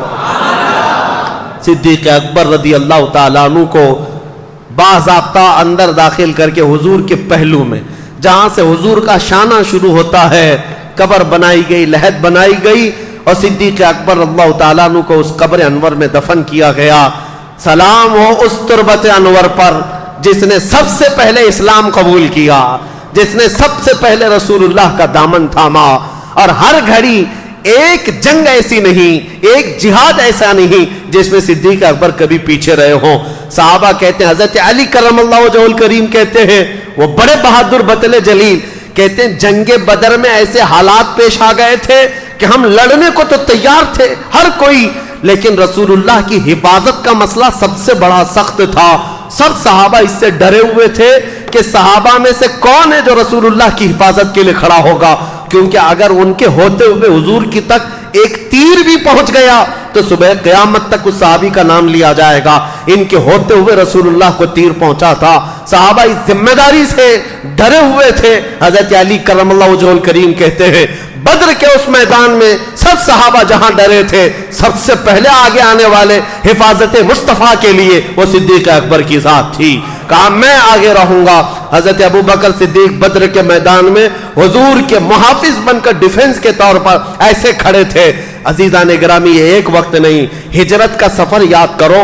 جب مکہ سے ہجرت کر کے مدینے میرے آقا جا رہے ہیں، غار ثور میں سانپ سے اپنے آپ کو ڈسوا لیا لیکن پیر نہیں ہٹایا، جان جانے کے قریب تھی لیکن حضور کی نیند ان کو عزیز تھی۔ اور سفر میں جب چل رہے تھے، کبھی حضور کے آگے جاتے، کبھی پیچھے جاتے، کبھی دائیں کبھی بائیں۔ حضور نے پوچھا، ابوبکر یہ کیا کر رہے ہو؟ راستے میں چل رہے ہو، کبھی آگے جاتے ہو، کبھی پیچھے، کبھی دائیں کبھی بائیں۔ صدیق اکبر کہتے ہیں، یا رسول اللہ، دشمنوں کے حملے کا مجھے خوف ہے، کبھی تیر سے ادھر نہ آ جائے، کبھی ادھر سے تیر نہ آ جائے، کبھی ادھر سے نہ آ جائے۔ بار بار ڈر کر کے چاروں طرف حضور کے گھومتے تھے کہ کوئی تیر آئے تو حضور تک نہیں، پہلے مجھے لگ جائے۔ حضور کی حفاظت کا اس قدر خیال کرنے والا مسلمانوں کا عظیم خلیفہ، اور پھر جانتے ہو مدینہ قریب آ رہا تھا ہجرت کے وقت، ان کی وہ ادا مجھے بڑی عجیب لگتی ہے، بڑی بھا جاتی ہے، کسی کی سوچ وہاں تک نہیں جاتی۔ حضور کے ساتھ صدیق اکبر آ رہے ہیں مدینے میں، مدینے والے بے تاب تھے، بے قرار تھے حضور کا استقبال کرنے کے لیے، پورے اونچے ٹیلے پر کھڑے ہو گئے تھے ثنیۃ الوداع کی گھاٹی میں، بچیاں ہیں، جوان ہیں، بوڑھے ہیں، حضور کی ایک جھلک دیکھنے کے لیے کھڑے تھے۔ اور جب ابوبکر صدیق اور رسول اللہ مدینے کے قریب تر آنے لگے، صدیق اکبر نے کیا کیا؟ اپنا جبہ اتار دیا، اپنا جبہ اتار کر کے اونچا کر کے رسول اللہ پر سایہ کرنے لگ گئے۔ حضور صلی اللہ تعالی علیہ وسلم پر کپڑا اس طرح سایہ کر کے چلنے لگے۔ پورے سفر میں تو یہ نہیں کیا، مدینہ دکھنے لگا تو جبہ اٹھا کر سایہ کرنے لگ گئے۔ حضور نے پوچھا، اے ابو بکر یہ کیا کر رہے ہو؟ صدیق اکبر کا ایمان دیکھو، کہتے یا رسول اللہ مدینے والے نئے لوگ ہیں، ابھی انہوں نے آپ کو دیکھا نہیں، کہیں انجان میں مجھ جیسے غلام کو وہ رسول نہ سمجھ لیں، میں اپنا جبہ اٹھا کر آپ پر سایہ اس لیے کر رہا ہوں تاکہ دنیا ہمیشہ پہچانے غلام غلام ہوتا ہے، رسول اللہ کے ساتھ یہ چل رہا ہے۔ میرے عزیزوں، صدیق اکبر کا یہ ایمان، یہ جذبہ، یہ ہزاروں فضیلتیں ہیں۔ میں آج ان کی خلافت کا اصل دور، ان کی خلافت کی فتوحات عرض کرنے آیا تھا۔ تاریخ خلافت جس دن سے قائم ہوئی اور ان کی وفات تک 2 سال 3 مہینے 4 دن، یہ ایسا سنہرا دور تھا کہ آج بھی تاریخ میں رقم ہے۔ اپنے تو اپنے، غیروں نے بھی اس کا اقرار کیا ہے۔ ابو بکر اور عمر جیسی خلافت دنیا میں دیکھی ہی نہیں گئی ہے۔ حضرت ابو بکر صدیق رضی اللہ تعالیٰ عنہ کی وفات کے بعد جو حالات پیش آئے میرے عزیزوں، وہ بہت عظیم حالات ہیں، کیونکہ حضرت عمر کا دور آنے والا ہے۔ لیکن اتنی بات میں عرض کروں گا، صدیق اکبر کی خلافت کا دور ختم ہونے کے بعد ہماری تقریر آج اس بات پر ختم ہوتی ہے ایسے نکمے ان کو کیا خراج عقیدت پیش کرے۔ آج مجھے افسوس ہوتا ہے ان بدبخت کیڑوں پر جو صدیق اکبر پر انگلی اٹھاتے ہیں، کبھی ان کی خلافت پر، کبھی ان کی سیادت پر، کبھی ان کی عمارت پر۔ یاد رکھو، آج لوگ کسی نہ کسی طرح تمہارے محلوں میں داخل ہو کر کے الگ الگ شوشے چھوڑ رہے ہیں، ان کا پہلا نمبر، ان کا پہلا نمبر نہیں۔ رسول اللہ کے بعد پوری امت میں سب سے افضل کوئی ہے وہ صدیق اکبر کی ذات ہے۔ یہی عقیدہ ہر سنی کا ہونا چاہیے۔ اب ان کی فضیلت میں ایک ہی جملہ کافی ہے، ایک جملہ کافی ہے، میرے آقا کا فرمان۔ میں کیا بیان کروں، خود رسول اللہ فرماتے ہیں اپنے آخری دور میں، حضور فرماتے ہیں میرے ساتھ جتنے لوگوں نے اچھا سلوک کیا تھا، جتنے لوگوں نے میرے ساتھ احسان کیا تھا، میں نے سب کے احسان کا بدلہ چکا دیا سوائے ابو بکر صدیق کے۔ حضور فرماتے ہیں ابو بکر صدیق کے احسان کا بدلہ میں نہیں دیا، یہ میرے آقا نے فرمایا۔ خود رسول اللہ نے فرمایا اب امت کیا بدلہ چکا سکے گی. اسی لیے میں کہتا ہوں صدیق اکبر کی ذات ایسی ہے جن کا احسان پوری امت پر صبح قیامت تک رہے گا. پوری امت پر ہے. سلام ہو اس تربت انور پر، کروڑوں رحمتیں نازل ہوں صدیق اکبر کی ذات پر. مولا کریم تیری بارگاہ میں دعا ہے، یہ چند مسلمانوں کی سنی صحیح العقیدہ جماعت تیری بارگاہ میں دعا یہ کرتی ہے کہ مولا گمراہ عقیدوں سے ہماری حفاظت فرما، اور قیامت کے دن جب ہمیں تو اٹھائے تو صدیق اکبر کے ساتھ رسول اللہ کی جماعت میں حشر فرما. وآخر دعوانا ان الحمدللہ رب العالمین.